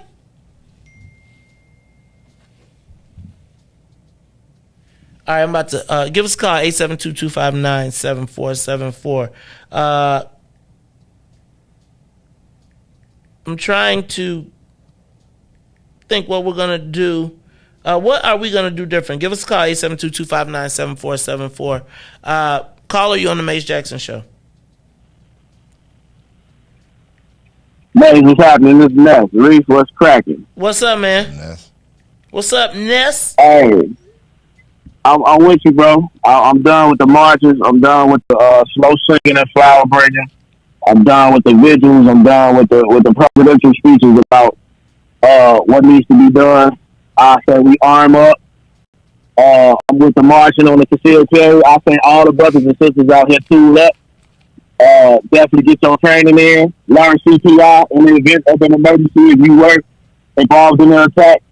And you have to administer aid. Learn how to use a tourniquet. Learn some of the basic first responder fundamentals in order to save yourself and the person next to you if something happens. I'm done with the vigils and marches. And also, we need to, like for instance, New York, they don't have good gun laws. They ain't got concealed carry. So now what the argument is that somebody mentioned that if there was more people in that store that was armed that could concealed carry, he might have been brought to a stop before the police got there. Now I ain't gonna say all the lives wouldn't have been lost. Definitely with that type of artillery and tactical stuff that he had, it definitely would have been some more lives lost, but he might have been able to be brought to a stop before first responders get there because it's a time frame. So it's time to arm up. What an anti, like they signed the anti-AIDS and hate bill. What a bill for us that? What are signatures for all that? We were founded on anti-blackness. See, the country was founded on anti-blackness, though. That's the thing, right? And that's why I'm asking. That's what we gonna do different, man. Hey, man, I really want to open up another class and have another firearms training class because I do believe that we all need to be able to start to be for real with these things. Yeah, everybody got to get tuned up. You know what the family said the excuse was though for him shooting? They said it was due to COVID-19 isolation and nervousness from being isolated for so long. That's why he went out there. He feared for But his keep life. in mind though, yeah, he was isolated and he had anxiety. But keep in mind though, all the writing that was on his gun, he had "Here's your reparations" here on your gun. He said, "Here's your reparations." He had the N word on there. He had all types of racial slurs and all types of stuff on his gun. But that was due to COVID-19. So let's quit the marches. Let's start getting some bills passed. Let's arm up. That's the only way because it's gonna keep happening. It's gonna be copycat shooters. They're gonna keep coming through. And I'm at the point now. If I see somebody in my neighborhood that don't look like us, I'm like, who is that? Like I'm gonna leave you with this. I saw the Purge movie, and I remember the Mexicans and the white. It was a part. The Mexicans and the white dude was like, "Oh, well, why you racist towards me?" You know what the white dude said? He was like, "It ain't that I ain't racist towards you. It's just I like being around my own kind." And I thought about it. I was like, you know what? He's right. I do like being around my own kind because I saw the white dude walking the dog this morning in Chatham, and I'm like, "What's he doing around here?" So I'm on that. That's what I'm on. Hey man, we need to keep our head on the swivel.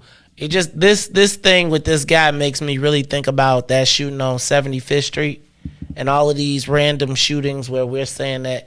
I'm not suggesting that. I just don't think we can put anything past it. Look, y'all, I'm gonna pause this conversation. We got callers. Callers, I want y'all to hold on, but I want to pause because we have a special guest who I'm gonna tell you we go kind of far back. Even though he wasn't, his Young Democrats wasn't as cold as mine. He is the chairman of the Chicago Aldermanic Black Caucus, Alderman Jason Irvin, who has emerged the victor in the ward remap battle. While Alderman Michelle Harris is the chairman of the Rules Committee who made the map. She teamed up with Alderman Irvin, who provided the necessary defense and strategy to ensure that we held on to our wards. Alderman Irvin, welcome to the Mays Jackson Show in the afternoon. How you doing today, man?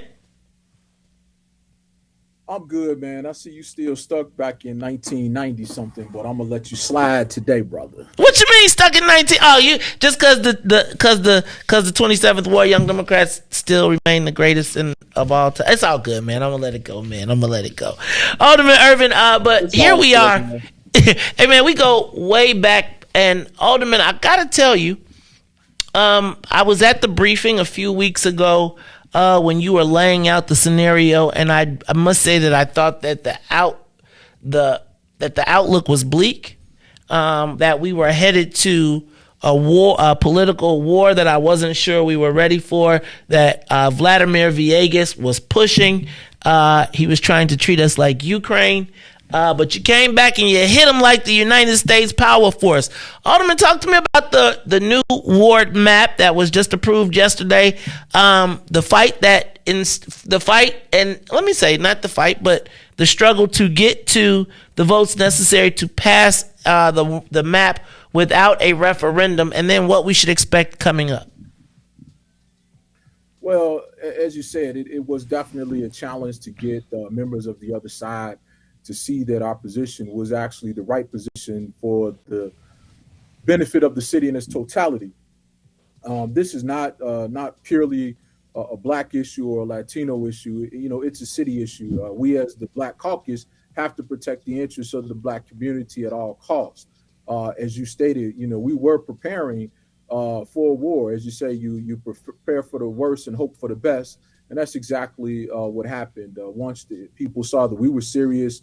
And one thing that we have historically been known for is caving in.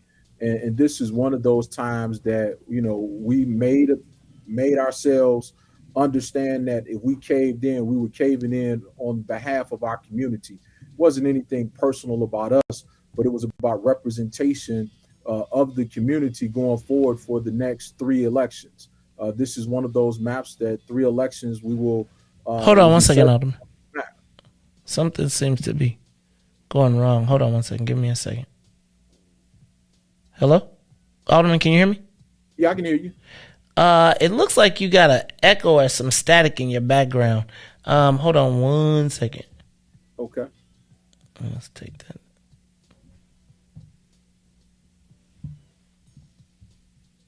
Yeah, that's him. See if we can leave and come back in. Alderman, are you there? Yes, sir. All right, Alderman, can you do me a favor? I'm gonna leave the room. Can you come right back? Can you click back that link real quick? Okay. Please, thank you, sir. Leave. Join room.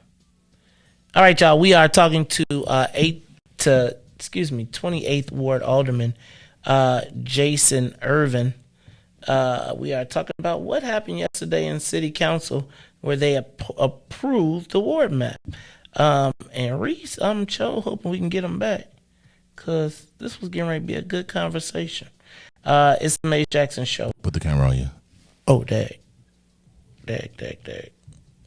Let's do this. Let's take a quick break. Let me get this thing set, and then we'll be right back after these messages. I'm going to get them back.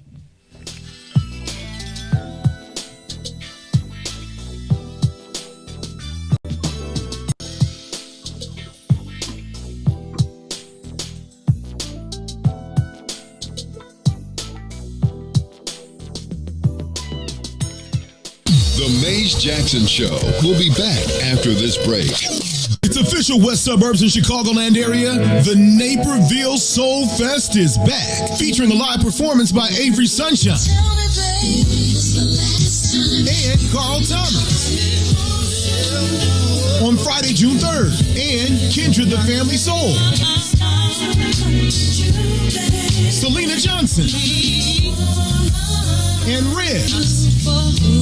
On stage Saturday, June 4th at Naper Settlement, located at 523 South Weber Street in downtown Naperville. If you missed the last Naperville Soul Fest, you don't want to miss this one. Get your discounted tickets on Eventbrite or visit NapervilleSoulFest.com for more event details. For vendor opportunities with access to over 7,000 attendees, text 630-202-6431. That's 630-202-6431. Spend your first weekend in June at the Naperville Soul Fest with Avery Sunshine Friday, June 3rd, and Kindred the Family Soul on Saturday, June 4th. Check out NapervilleSoulFest.com for more information.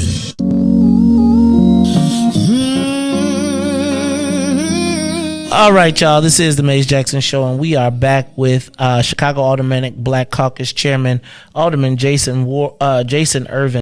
Alderman Irvin is the Alderman of the 28th Ward, but he has just emerged victorious in what was gearing up to be one of the most contentious map battles ever. I guess I felt like it was contentious really because it seemed to be our turn and there was a violation of our turn, essentially, in my estimation. But I'm going to turn the mic back over to Alderman Irvin, who will tell us what exactly was going on. Go ahead, Alderman Irvin. I'm sorry we were so rudely interrupted. Nah, no problem, man. As you stated, man, this is about, protecting our political future as a community in the city of Chicago. It is always necessary for us to band together and fight, as members of the Black Caucus did this time around. It was not only important for us to think about it from a perspective of just the wards, but also we have to think about the perspective of policymaking, being in leadership, being on committees that are going to put together and move forward on legislation. All of those things were hanging in the balance for Black Chicago. And I think that our working together, our being on one accord, helped us stick together. And people always think that we're going to cave. And we have a history of doing it.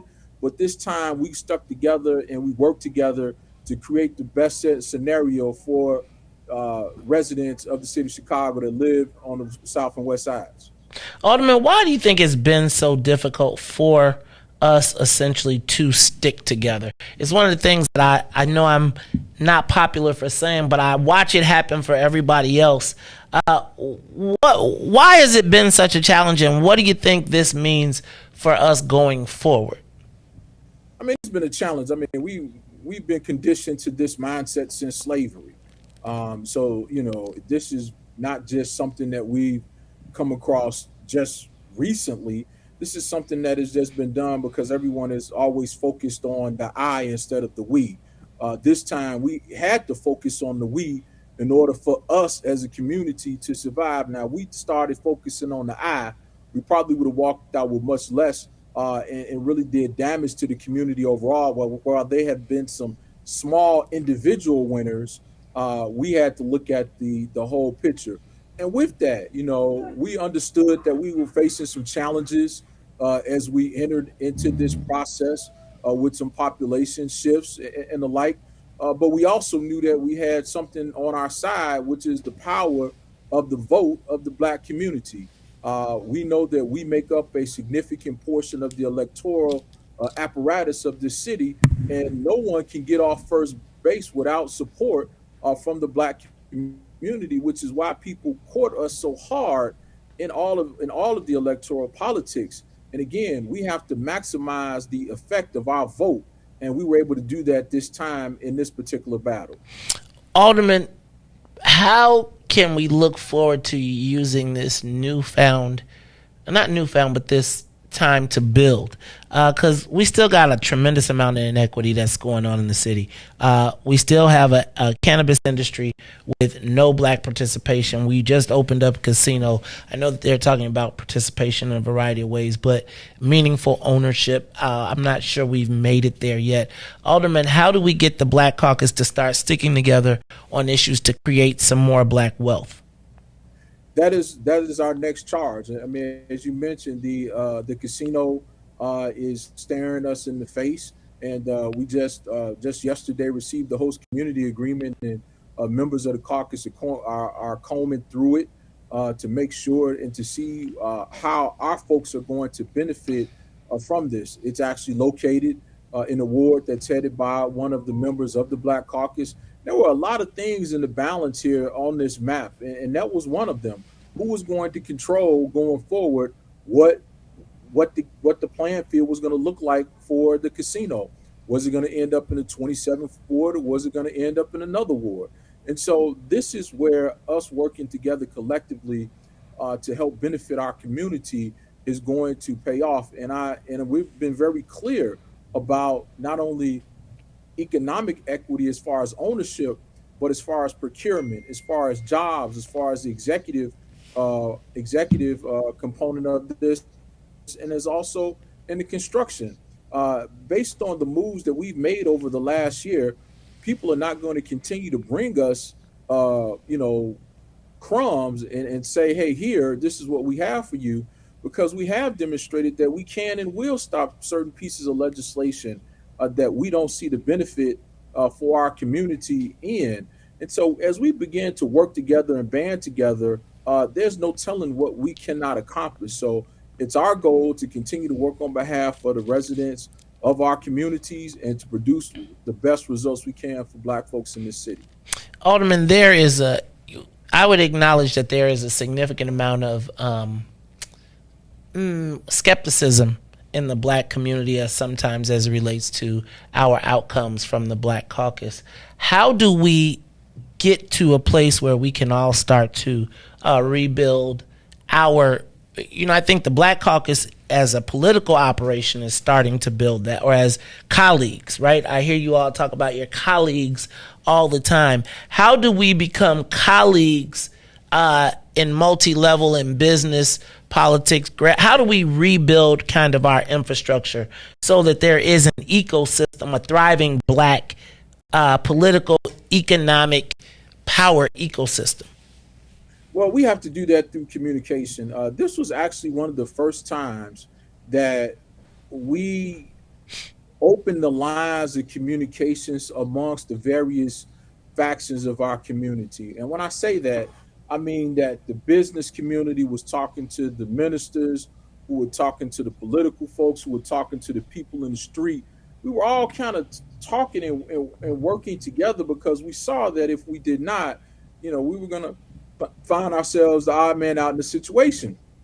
We have to take that same synergy and put it toward other items. And I think that, and for it not to be viewed as a quote unquote a political thing or somebody trying to get votes, I think we have to, just take a step back and figure how do we work toward the betterment that every time something comes up, that we ensure that we have our respective piece of the pie in this conversation. Not the same folks every time it come around, but that we are working to build up other companies, other organizations in our community, because we always see the usual suspects in everything. We have to get beyond that, because that's the only way that we're going to be able to grow the pie and grow the opportunities for folks in our community, is by growing other businesses. And we have to make sure that that happens. And again, these are some tough conversations, but there's some necessary conversations if it's our desire to grow and build as a community. Other communities set aside what the differences they have to figure out how to make it happen. We have to do the same thing. Yep. Alderman, so I gotta ask, man. The social media question of the day is, let me pull it up. Let me see if I could just add it to the screen real quick. Hold on, because I think I got it. There it is. Social media question of the day: what should be Alderman Bill's penalty for betraying the Black Caucus? From if that's what happened. Then did it, because there was an exchange yesterday, and I don't want to, let me back up. Let me take that down. Let me stop, because what I don't want to do is exacerbate a challenging situation.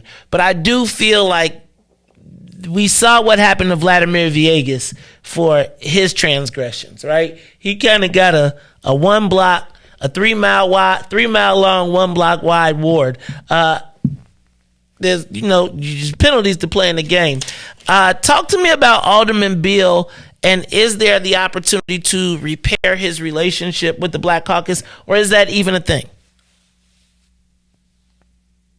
Nah, here's what it is. Our responsibility are to the people of the city of Chicago, Black folks in the city of Chicago. At the end of the day, if you look at his area, look at his map, there were many opportunities to do something in a negative way toward the brother. That is not the path that we took in that conversation. That ward is primarily whole, and you do see that a ward was moved out of that area to another part of the city, and it was not that ward. So to say that we have penalized anybody, that is not the case. We went through this with a very open mind, an open process, because no matter the leadership in that ward, those are still Black folks. That ward is 95% Black, and we're not going to penalize our people for one individual's differences with us. Everybody has a right to their opinion and to make a decision, and we're not going to penalize Black folks. These are our brothers and sisters. We're not going to penalize them for whatever happened as far as the leadership is concerned. I think he understands what transpired. Everybody understands what transpired. We did not penalize him. He's our brother. We welcome him with open arms. We just pray that he sticks with the rest of the group going forward. All right, and then let me ask you this. Tell me, well, I got a couple more. First, it seemed to be, Alderman, why do you feel that the Latino caucus this time was so willing to not honor the rules? The rules committee. Do you think it had something to do with Alderman Harris? Do you think there was hubris? What was it? Because it seemed that all the years that I've seen a remap, and I may have seen 2, maybe 3, there was always the rules committee put the map together, and that's kind of how it went. And when it was Mel, when it was O'Connor, what changed? Why was there no longer respect for the title or the position, or at least seemed that way? Well, you know what? That's a very good question, and we ask ourselves that question. I think that here's the thing: when people are not telling you no, then you feel you can do what it is that you want to do. They went to Springfield and they weren't told no. They went other places, they weren't told no. So what do I have to lose by trying to do something worst case scenario is that I'll get slapped on the hand and everything will be all right. Unfortunately, that is not what happened this time around. I was disappointed that members of the city council decided to create a parallel process in total disrespect to Chairman Harris. And I think that furthered our resolve on trying to make sure that she came out of this in whole as the chair of the committee that's supposed to do the job. It was our responsibility to protect her and to help her in her role as the chairman of the Committee on Committees and Rules. So I think it made our resolve that much more to get the job done the way that we needed to get it done, not only to protect Black Chicago, but to also to protect and to demand the respect from everybody of the position and of our sister, Chairman Harris. Alderman, so one of the things that I noticed, and I kind of take it personal, and I want to ask, who were our allies? I'm not always sure who they are, and I also recognize that as this thing broke, the Latino caucus is not. One of your colleagues I used to be like, man, y'all gonna get rolled. They ain't gonna stick together. And one of your colleagues was like, man, you should just be cool, chill out. They not all on the same page. And it seemed that there was a split between the Democratic Socialists and maybe the old school HDO-ish type of guys.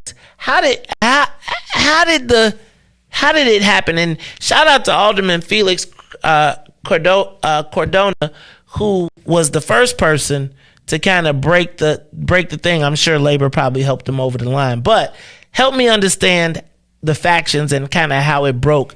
Because I mean, I thought when they went and got the white people, when they went and got the other group they went and got? The white from the union's perspective. No. When Villegas and them thought they checkmated you when they went to go get the white Madeline Dubeck and her group. Illinois. Yeah, the Change Illinois. And then they miscalculated because the Change Illinois map could not be changed, so they were stuck with the map. Talk to me about that. And who were our allies in this? Who should I not be looking at? Who should we be like, all right, at least you was cool with that? Let me just tell you this. Most of the members of the council were working together. I mean, again, there were 15 members that decided to do something different and work in another process. I mean, I understand the rationale for trying to do it because they wanted to be the man. They wanted to come out and be victorious. But we had there are 19 of us out of 20, plus the balance of our white counterparts in the council, basically worked and stuck together. Now, we did have one member of their caucus, Roberto Maldonado of the 26th Ward, who was with us from jump because he saw what it was they were trying to do to him. And so people came running to where the numbers are. And quite frankly, we have the numbers in the council. I mean, with the number of members that we have, and us being on the same page, we form a pretty good block of people.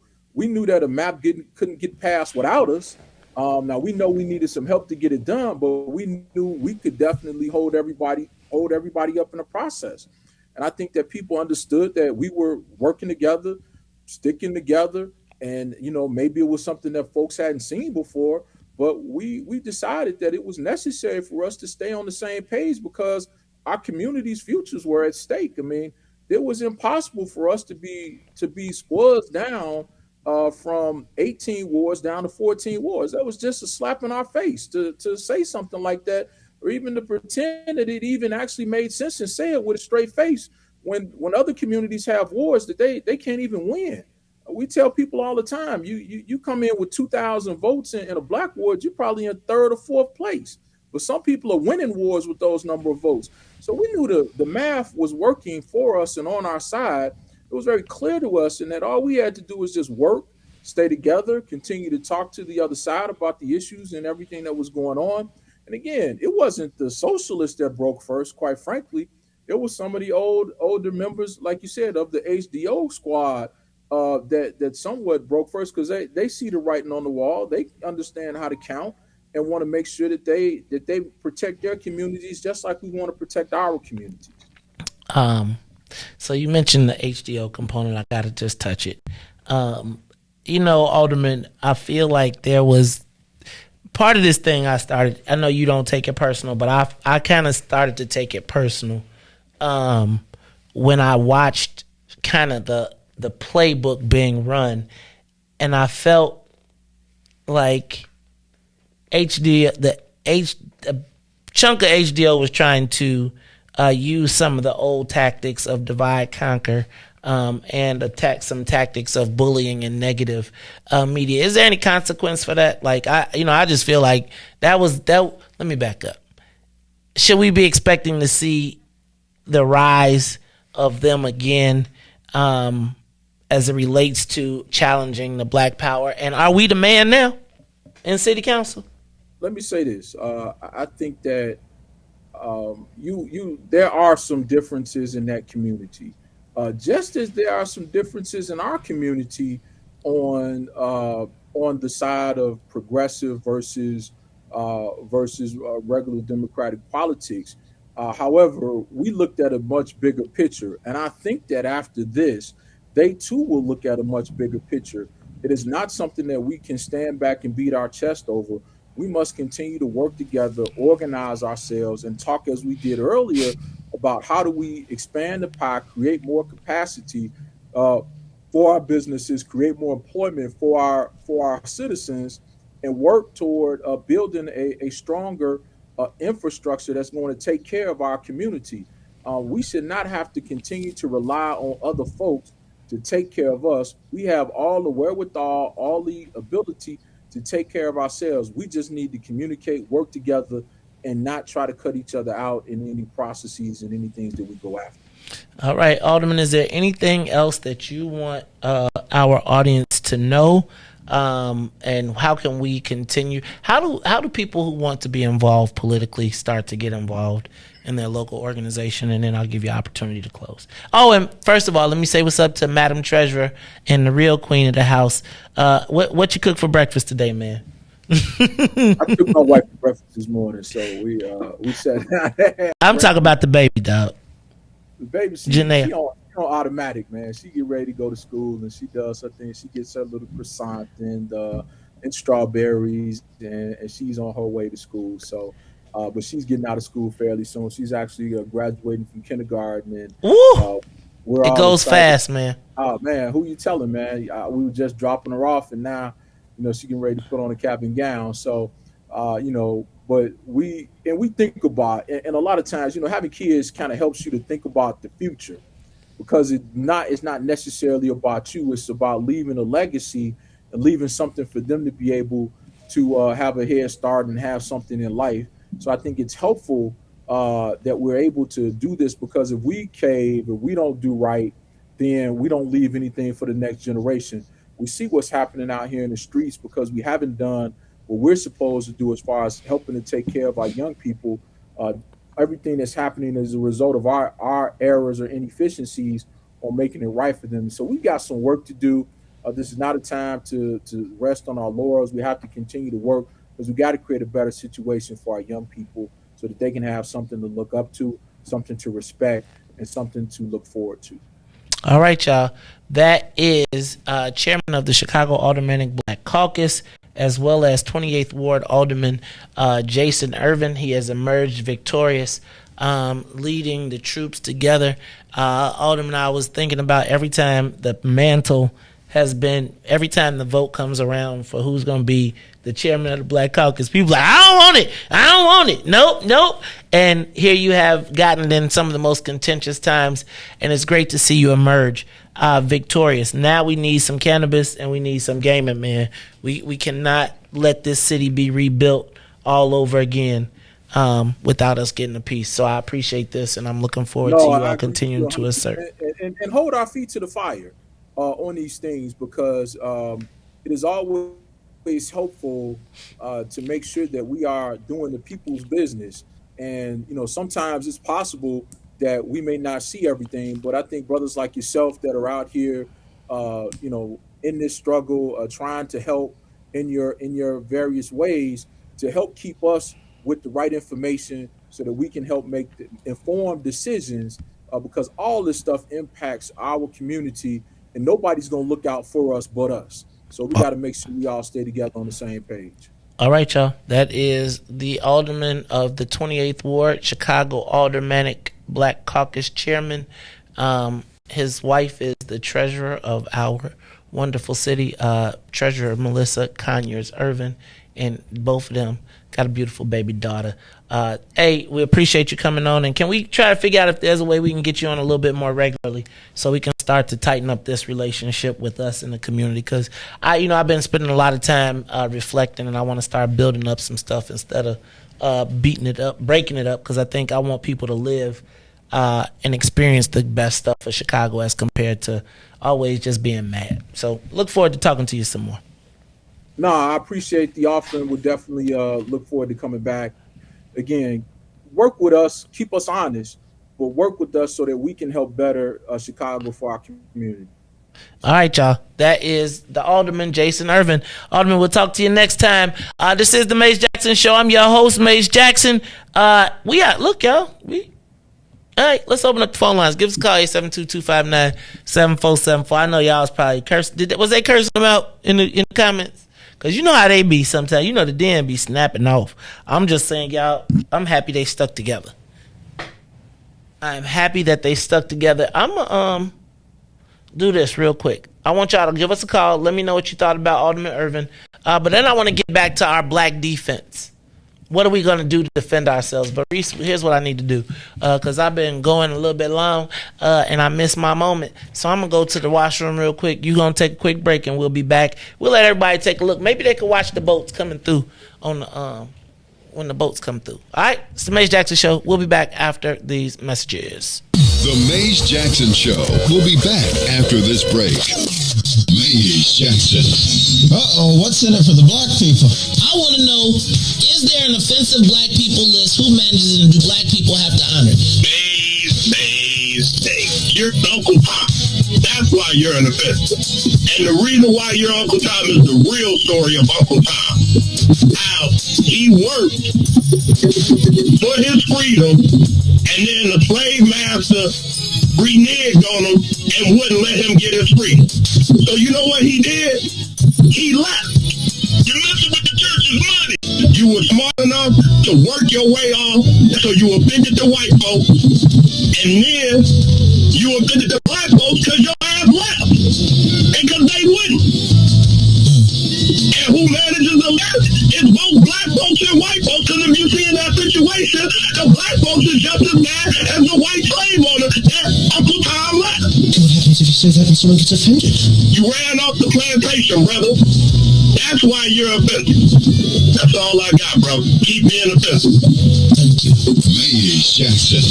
What's up, Chicago? This is your man, Maze Jackson, host of the Maze Jackson Show. And I don't know if you've heard the news, but we're moving to the afternoons. Hold up. Wait a minute. Something ain't right. That's right. After 5 years of doing the mornings, we're moving to 3 to 6 every day, Monday through Friday, on Facebook, YouTube, Twitter, and Twitch. So don't worry. We're still going to ask the question, what's in it for the black people? And if you don't like it, you can still tell them. Maze said. It's the Maze Jackson Show. Every day, Monday through Friday, 3 p.m. to 6 p.m. Don't miss it. Today, the Biden administration is releasing what it calls a new strategy to fight domestic terrorism. Following a 100-day review, federal officials are now laying out a new plan hoping to deter, detect, and prosecute domestic terror. They went to the Capitol waving their flags looking for smoke. He was out there looking for justice. They was over there looking for votes. Ashley Babbitt was with him and told all the people that nothing could stop us. She climbed through the Capitol window, breached security, and called a shot, bro. The media say she a veteran. They paint the picture to make her look greater, but she disrespected the same country that she served. That makes her a traitor. They was fighting police, resisting arrest. On God, I couldn't believe it. I guess blue lives only tend to really matter when it's convenient. Hey. These are the times we witness in history, all because they didn't get a victory. United States is so contradictory. We get equal rights, that's a mystery. Politicians, they more like magicians, you know they got tricks up their sleeve. We point out the flaws that's up in this country, you know they gon' tell us to leave. Somebody try to help me understand it, always seems like a double standard. They be out here leaving us empty-handed to certain rights we are not granted. The media's the culprit when it comes to the comparison, cause when it comes to race, they always changing up the narrative. It's terrorism. They say you a patriot, call you a hero, I call it terrorism. And that's on the real, you know and we know, I say it's terrorism. They say you a patriot, call you a hero, I call it terrorism. And that's on the real, you know and we know, I say it's terrorism. They say you a patriot, call you a hero, I call it terrorism. And that's on the real, you know and we know, I say it's terrorism. They say you a patriot, call you a hero, I call it terrorism. We still out here trying to get our reparations, but the government pump faking out here hesitating. I'm out here trying to keep my peace, so I keep meditating. The media make us look bad, they taint our reputation. Look, it's so sad that COVID causing toe tags. You claim you so patriotic, but you ain't wearing no mask. You out here wildin' with your MAGA flags and showing your ass. You wanna be part of some type of revolution so bad. Look, you talk revolution and constitutional rights, homie. I guess we forgot about back in the days when all of the business was whites only. Yeah. George Floyd got justice. Juneteenth got much respect. They made it a national holiday. Man, it's all good, but cut the check. They giving out all of these vaccines, putting it in you like caffeine. Was it all in the part of the plan? I bet money like DraftKings. It's land of the free, home of the brave. 1776, we wasn't free till 1865, so we wasn't part of that shit. And that there's terrorism.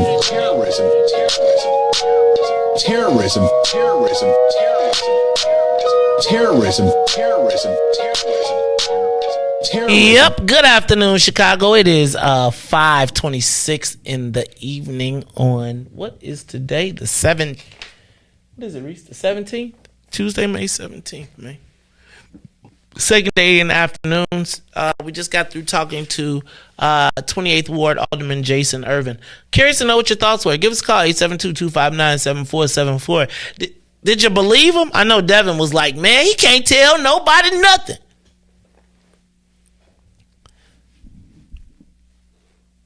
When do we decide that the fight is not with each other? Like that. So here's my thing. I don't think we have to be like you're 100% all good forever. But I do think when somebody does something good, you acknowledge that. Right? Like when you saw, I was like, yo, cannabis. No, I was like, yo, gambler. But on this here issue right here, remember what I told you a long time ago when I said it wasn't about there was a lot more at stake.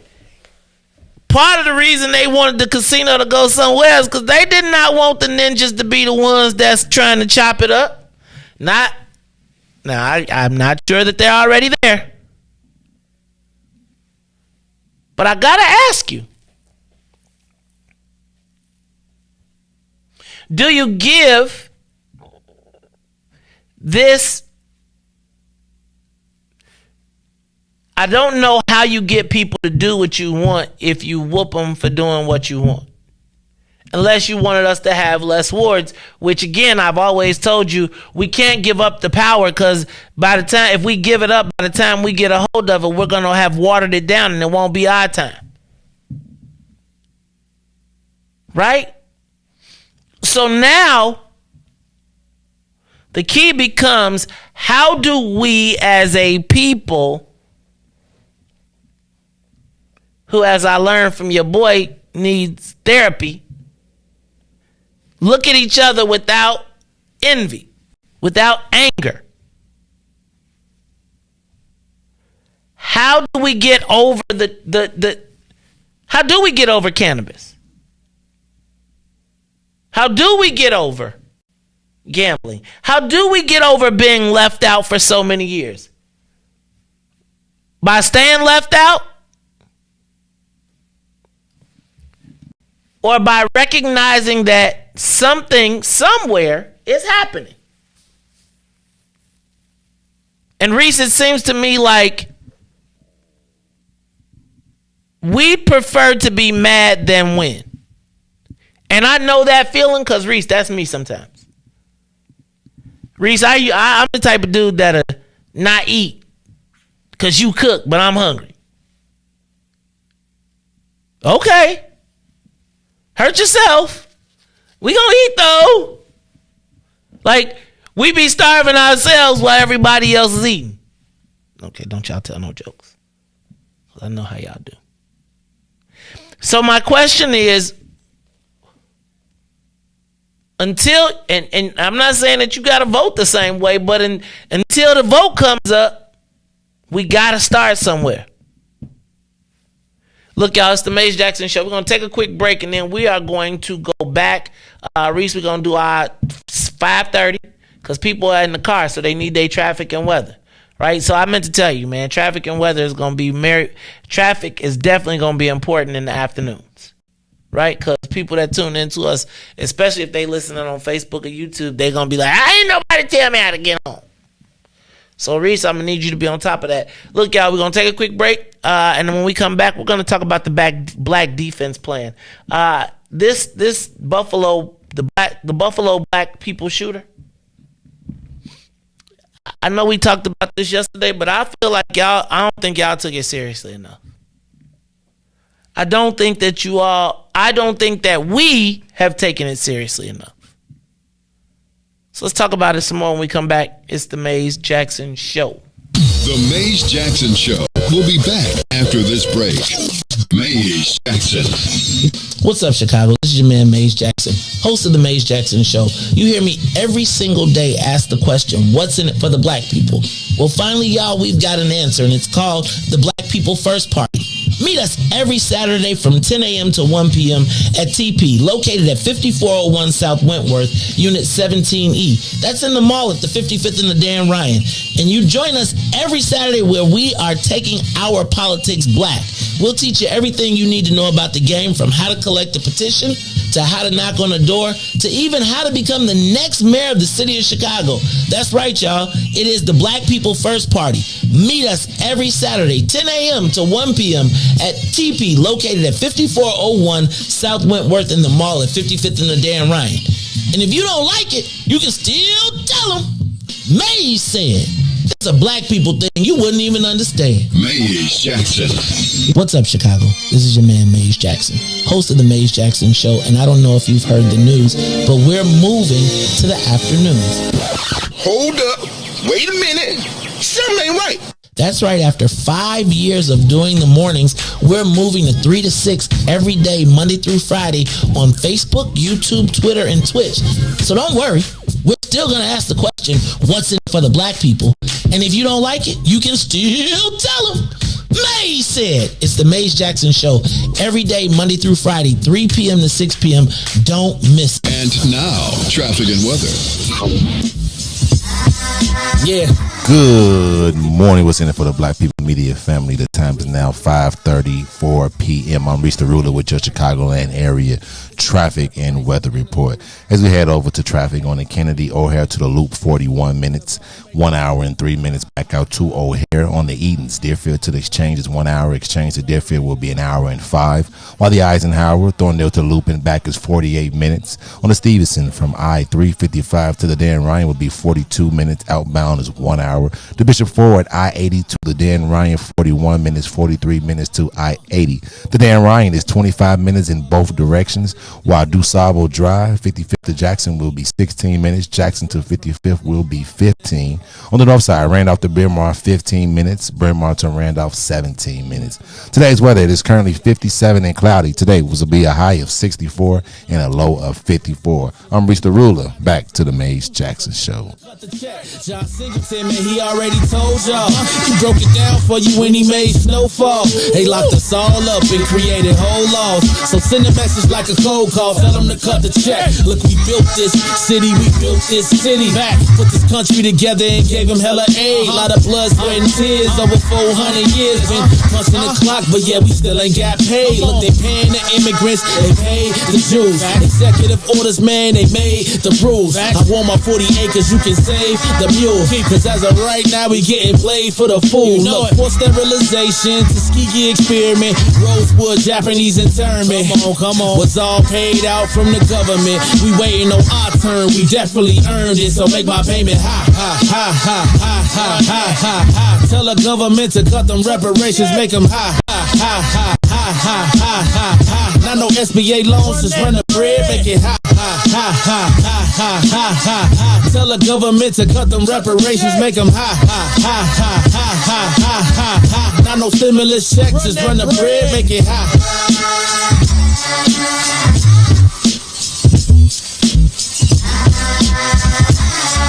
Yeah. You are listening to the Maze Jackson Show. I'm your host, Maze Jackson. Got my man DJ Riis the Ruler. That is my man Ness, Loch Ness Monster. One half of the team, Loch Ness, and what your name is, Robin Patrice. Riis, I want to go back to this Buffalo shooting.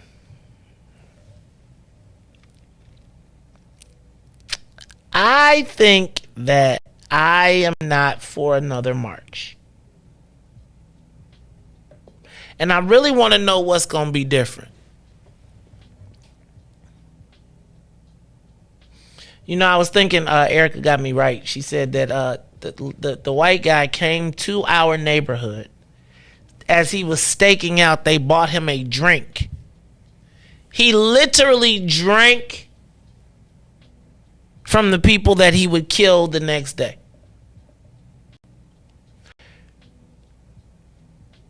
Riis, are we too welcoming as a people? Do we, like, considering all of the harm that has been done to us by these people, it seems like we go out of our way to accommodate them and their comfort. And I really want to know, what are we going to do different about this killing? I'm not really trying to go march. I really don't want no, Riis, I'm telling you now, don't ask me, don't give me no candles. I'm not letting no balloons go. I'm not walking in the street locking arms in arms with my friends and family who think this great tragedy is a reason for us to... Nope, I'm not doing it. You know what I really want to do, Riis? I want to feel secure. Remember, old boys came to our cookout and said they wanted a plate. And you see how we were quick to... Remember how I was going off about the fact that we gave them the plate? Just think that white guy came in yesterday, or on Saturday, Friday, and got a drink and came back.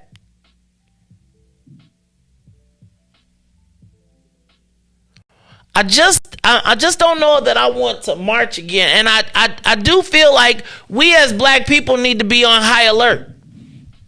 Like really. Like, I feel like we got to be on high alert for the carjackers, but we also got to be on high alert. Like today I went to Dunkin' Donuts and I was just looking like, these young white males that... Riis, he had reparations. Here go your reparations on his gun. Riis, he's in jail though. He's in jail. It's 10 people there. He's in jail. It's low-key the best thing and the worst thing. No, it's really not. He gonna be in protective custody, and he gonna be a superhero to the white Be in supremacists. protective custody. 100% do, because I think now there's so much attention on him that he has to go to court. Yes, I think he's gonna be in protective custody, and it drives me absolutely batty. Absolutely batty that we're going to be singing We Shall Overcome in a minute. And we're going to be having all these forgiveness conversations. And it's going to be another set of elected officials taking pictures at the funeral. And then guess what it's going to turn into, Riis? An election issue. Just like Trayvon Martin. Just like the mothers of the movement. I'm not. What do black people need to be doing? Do we need to be securing ourselves? Riis, do we need to start being like, if you ain't from around here, just think about how we have wanted to be in other people's neighborhoods. Think about this as Ahmaud Arbery.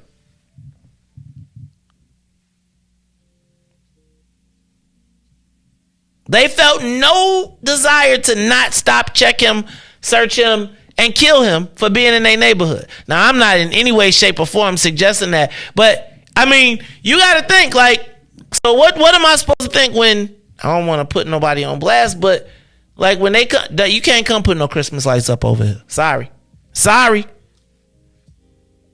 You can't rake my yard. Do we need to start trying to secure our own neighborhoods? Give us a call, 872-259-7474. Anybody on that line, Riis? Caller, what's up? What's up, Maze? It's Janessa. What's up? What's your name, Il?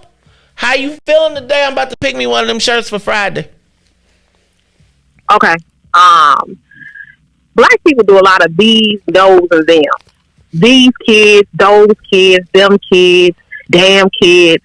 Can we replace them, those kids with white people? At what point do we start to understand that these people do not like us and they should be deemed evil until proven otherwise? Period. And it is astonishing to me how quick we are to forgive. And it's just like, I'm gonna tell you right now, anything happens to anybody that's in BP1, Janessa's family, whoever else, in the level, in the magnitude of what happened to those people in Buffalo, there will never be forgiveness. There will never be forgiveness. That's what I'm saying. You talking about Rambo? That's how we need to be. I keep trying to explain to people that the children of these slave masters are not coming to save you. Why would they come save you? They put you in the same position. People can call me anti-whatever until white people start to recognize and admit openly that they do have privilege. Because had it been anybody else, that boy, Peyton Gendron, because CNN, Clinton News Network, they don't want to say his name. Peyton Gendron, right?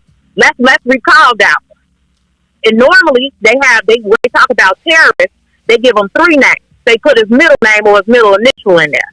So technically, he hasn't been classified as a terrorist. Let's start calling him terrorists. Call it what it is. I'm all about context and words. Put him in context. He a terrorist. White, young, angry men are the biggest threat to domestic United States. Period. And we sitting right next to him. We going to the club with him. We going to the bar with him. Sitting right next at the Cubs games with him. Rubbing elbows with him. Yeah, this is my cool white friend because he know Jay-Z lyrics. He know Tupac lyrics. He studied you more than anything. We need to start studying them. I heard somebody again say, oh, well, I don't want nothing to do with them. No, you better. You want to know everything about them. You want to read books like Mein Kampf. You want to read that manifesto. You want to read the Christ Church manifesto. You want to read everything. You have to know your enemy in war. And people that don't think that they don't need to know their enemy, do not believe that they at war. But yet still, we'll call out everybody black but we won't have nothing to do with nobody white. And that's who the enemy is at this present point in time. We in danger. We in danger. I love you, man. Thank you. I appreciate you telling us. We heard him in the background back there. All right, y'all. It's the Maze Jackson Show. I guess my question is, what are we going to do differently? Do we need to be on defense? Riis, I said I want to have a black concealed carry march. And I don't want no signs. I just want people walking plain clothes like a mug. Not even talking. Just like, what's this? This is the black concealed carry march. Huh? Yep. See y'all doing? It's the Maze Jackson Show. Vince Bass got to take me. I got to go get my new pistol. Vince, call me up, man. Got my dual card for life. It's the Maze Jackson Show. Riis, we got anybody else on the line? Call us. You know, I feel like we are getting it from both ways in this internet. The internet done made the white boy crazy, and it got the black kids. The white boy kill us, and the black kids want to kill us, kill each other. How do we get secure ourselves? Call me back. It's the Maze Jackson Show. Call you on the Maze Jackson Show. Hello, Maze. How are you? All right. Hey, Miko. Listen, when do the atrocities that happen to our people start to become hate crimes? Why aren't we hearing that term? When anytime we look at somebody with a cross eye, they want to say it was a hate crime. When are we going to start calling for that? Everything, all of it, bullying, all of it, it's hate crimes. Hate crimes, hate crimes. But we have a problem with using terminology. Why is that? Can you answer that for me? I can't. When are we going to start calling for these atrocities to be called hate crimes? Because that's what they are, hate crimes. Even while they feed them to McDonald's, while they're taking them to jail. Anti-blackness. We know it's anti. Why is our right to bear arms so trampled on? Yes, I agree with you. We need to be marching about our right to bear arms. I'm just saying. That is the truth. That is the truth, because I feel it's been a time where I didn't used to feel that I would be leery about. I would never be leery about where I go, what I do. But now, in this day and time, I am very afraid as a woman. Even with all the black young women coming up dead, and I'm talking about ADOS freedmen. Nobody's seeing anything. Our bodies is just getting dumped like we're nothing. And you don't think we don't have the right to bear arms? And you try to trample on that right every chance you get with the least littlest, indiscretion? That's what we need to start calling for. I'm done. Enjoy the rest of the evening. That is Tamiko Hope, president of What's In It for the Black People. Yeah, man. Don't call.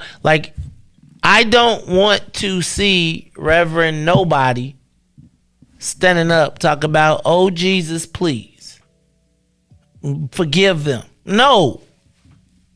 We the only ones that be tough. Everybody else be like, you did it to us. Riis, go to the live line. Is it a caller up there? We got a caller in the Maze Jackson Show. What we gonna do different, y'all? Caller, you there? Good afternoon, Maze. This is Cassandra. Hey, Cassandra. Once again, this is a heavy conversation, and we have to start being proactive as opposed to reactive. I definitely called an emergency meeting with my children, to start devising a plan.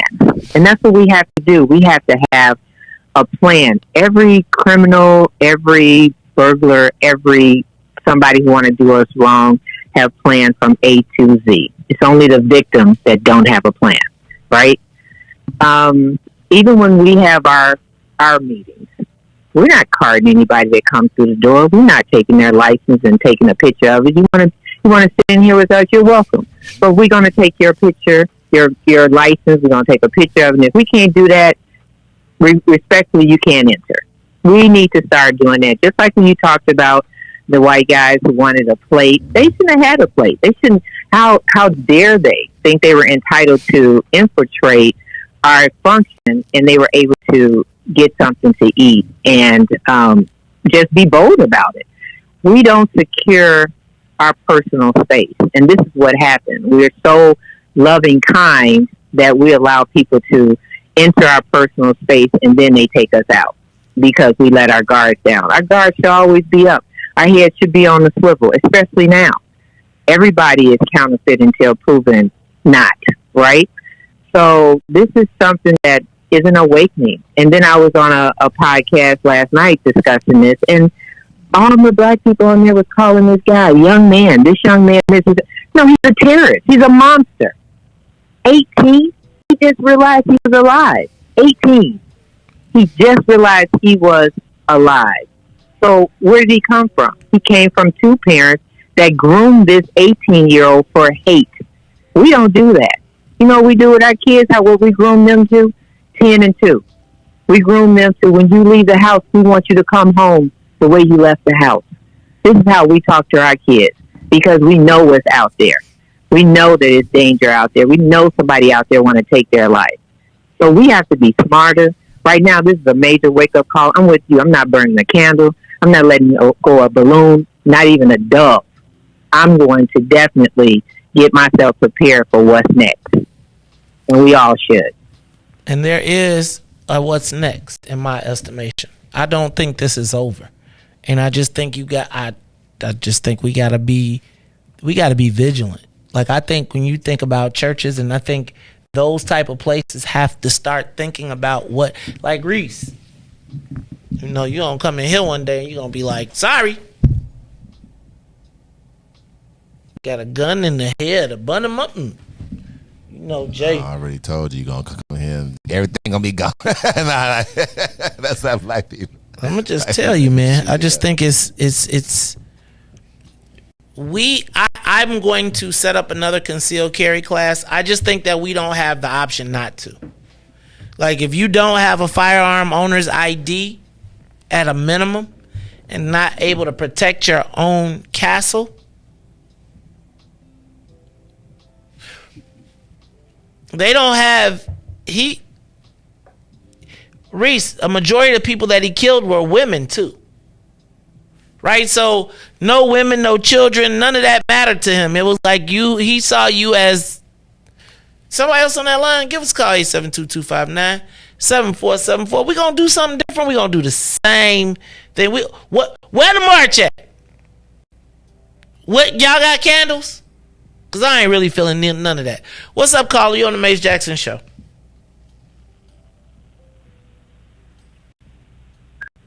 Hello?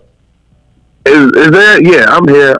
What about an offensive plan? I know that's kind of off-putting to talk about that, especially coming from us. But what about an offensive plan? Everybody else seems to have an offensive plan, especially when it comes to us. Also, we always have an offensive plan against each other, but never against anybody else. I know that's wrong. I know you're going in this. You can't really say that, but just curious. That's all I got. You know, it's interesting that you say that. It's like help or hurt to me. I do think it's interesting that you say that. I do think that there are people who are on the offense. But those people on the offense are often not, because we don't have an ecosystem. They on the offense on their own. Easy targets. The Mace Jackson Show. Anybody else call? What we gonna do different, man? Are you telling me, Riis, should we have guns in church now? I think so. I think at least the deacon board. I think you gotta have somebody at the door, like metal detectors in the churches. No? Yeah, hey man, my granny bet out hey. You gotta get them peppermints with the fuzz on them off. All right, y'all. It's the Maze Jackson Show. Give us a call, 872-259-7474. What we going to do different? Do we have a black defense plan? Like, are you still like Mr. Friendly? Yeah. See, Riis, I feel like we look at them and we be like, hey. They look at us and be like, what you doing here? Safest person in a dangerous neighborhood is a white person. Either a customer or the people. What your calls will say. Call you on the Maze Jackson Show. Maze. James Say. What's up, man? How you doing, man? I'm good, man. You like my jacket? Oh, man, it's fly. It's all right. It's all right there. I'll get that the thumbs up. All right, thank you very much. What's up, James? How you feeling, man? Man, you better than some and worse than others. But, dude, really, you know that Saturday's issue, Saturday's incident, you know that was a test run, right? That was a what? That was a test run. So what do you mean by that? They want to see how, what I mean by that, they want to see how far that white kid can get into the black community. Because how many times you'd have been around black friends, they'll try that there, but they better not come in the hood and try it. That was a test run. To see how deep they can get in, how deep they can get in and get away with it. Don't be surprised the next time it's going to be a car with 2 or 3 guys fully armored with assault weapons. This was a test run. Black people, armor up. I'm telling you, we need to get like you were saying. We need to get a plan. We need to start growing our own fruits and vegetables. They are ready for war. They are ready. They've been planning this for decades, and now the rhetoric, along with the rhetoric, and these trial runs. January 6th was a trial run. That's gonna happen again, but it's gonna be twice the size. So all this is are test runs. They throwing darts at the board to see what's gonna stick. But we, like you said, get in your classes, get in your gun classes, and we need to stop this in-house bickering and in-house fighting, and we need to gather up and armor up because they coming. They coming. It's the inevitable. They are coming, bro. They are coming. See, it's funny because we ready to secure ourselves from our own selves when we got an external threat too. So crazy, right? You got an external threat, and we white folks ready to assault us, but then we got black folks where we worried about, man, bro.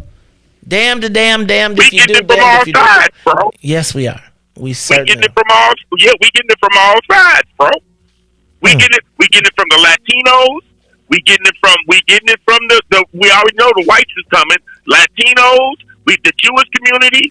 You see that now they coming after us too. Well, they came. They coming after you, but at the same time, that still affects all of us. We getting it from all sides, and then you got the local officials. The ones that I say it all the time.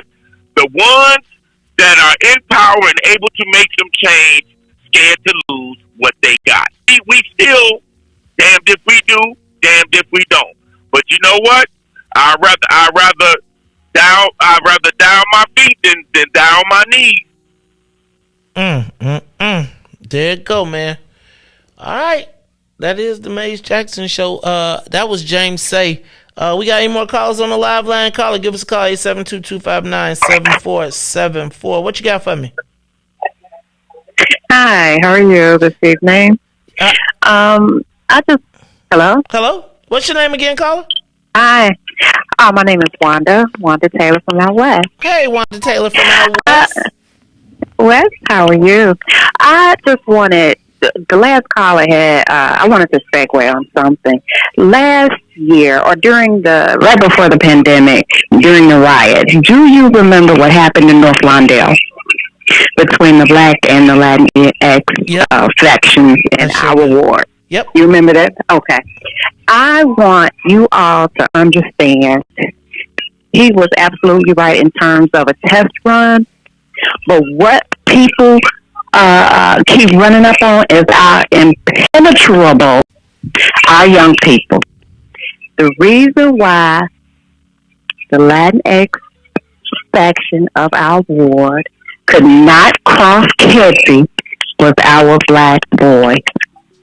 And when these people come over into our wards or come into our neighborhoods, that's the one thing they cannot cross.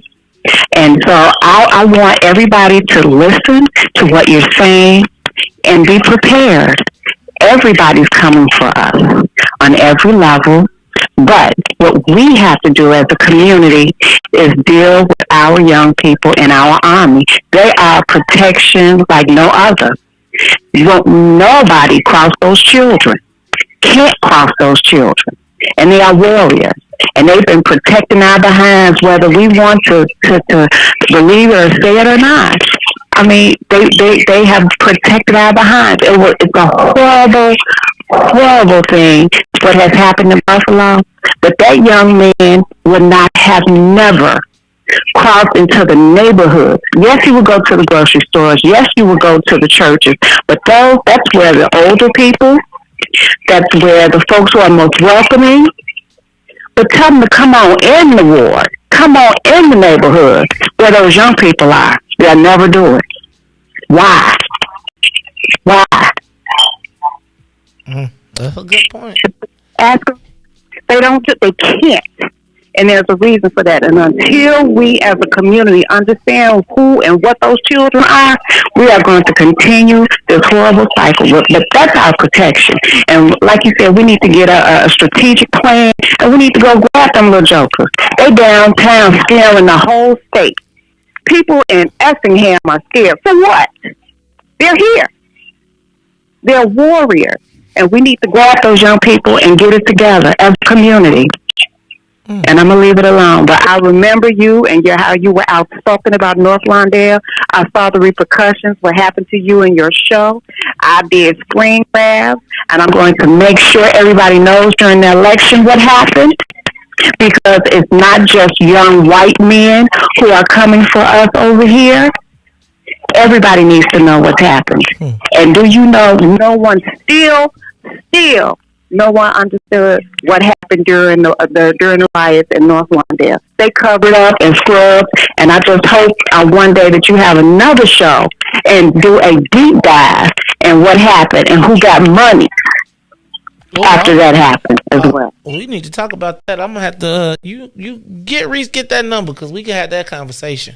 We can talk about it offline, and then we can get it on air, because this was that was a very. I live here. I saw the whole thing from beginning to finish, and I remember when you had that show the next day, what happened to you and who called you. Yep. Me and Mark Carter, we watched the whole thing go down, and I was like, this is some whole BS. But I'm going to make sure I organize against our local leadership and our city hall leadership, and make sure everybody in the city knows what happened in North Lawndale during those riots. It was an utter shame, and it was a crime, and people should have been brought up on charges. Legislators called gang members on the neighbors, on black neighbors. It was horrible, and everybody should know about it. Well, we're going to keep on telling them about it. Thank you, sis. I appreciate your call. Well, it's the Maze Jackson Show, Riis.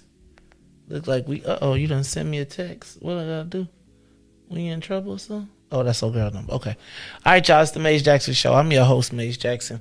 This time be flying, man. It seemed like by the time I get into the role, we just blew past the whole break, you dig. We ain't even get the mixed songs in, none of that. But it's okay, because it is the Maze Jackson Show. And we getting it together. I guess we're going to have to figure out our lavaliers and earphones. I'm going to get on the internet tonight, see what I can find. But until tomorrow, Riis, I am the host of the Maze Jackson Show, where for Maze, Riis, Ruthie, I don't know if we saying Todd yet. I am the host of the Maze Jackson Show. He said Wednesday, so we gotta say. Man, he ain't say. Did I say Wednesday? See, that's Todd's problem. He right here doing what he want to do. It's the Maze Jackson Show. Todd show when he want to show mine. All right, y'all. He said he did get paid more. Remember that? I ain't gonna bring that up. Okay. Yeah. All right, y'all. It is the Maze Jackson Show. I'm your host, Maze Jackson. Maze, Riis, Ruthie, Todd. to the whole family out there, I am the host where every single day we ask the question, what's in it for the black people? And if you don't like it, you can still tell them. May said, we out of here. Peace. Let's get down to business and go ahead and address the facts, man. Lightfoot seems more lesbian than black. Rahm Emanuel's another case, he was just as tired. 50 closed schools left much to be desired. Police had internet naked on that body cam. They suppressed the footage so it couldn't touch a lot of hands. Reminds me of that 16 shots in that cover-up. Both of them similar, so I went and dug it up. George Floyd killed, a lot of riots happened in the town. Southside burned and they wouldn't let them bridges down. Grandmother sick, need a prescription and plus a couple groceries. You gon' have to travel just to get it now. COVID-19 out here shutting all the business down. Not enough SBA loans to even give around. So many failed businesses that you can put them in the pile. If you don't survive the pandemic, it's gonna sit you down. We sing, dance, play ball, entertain, and crack jokes. Government infested black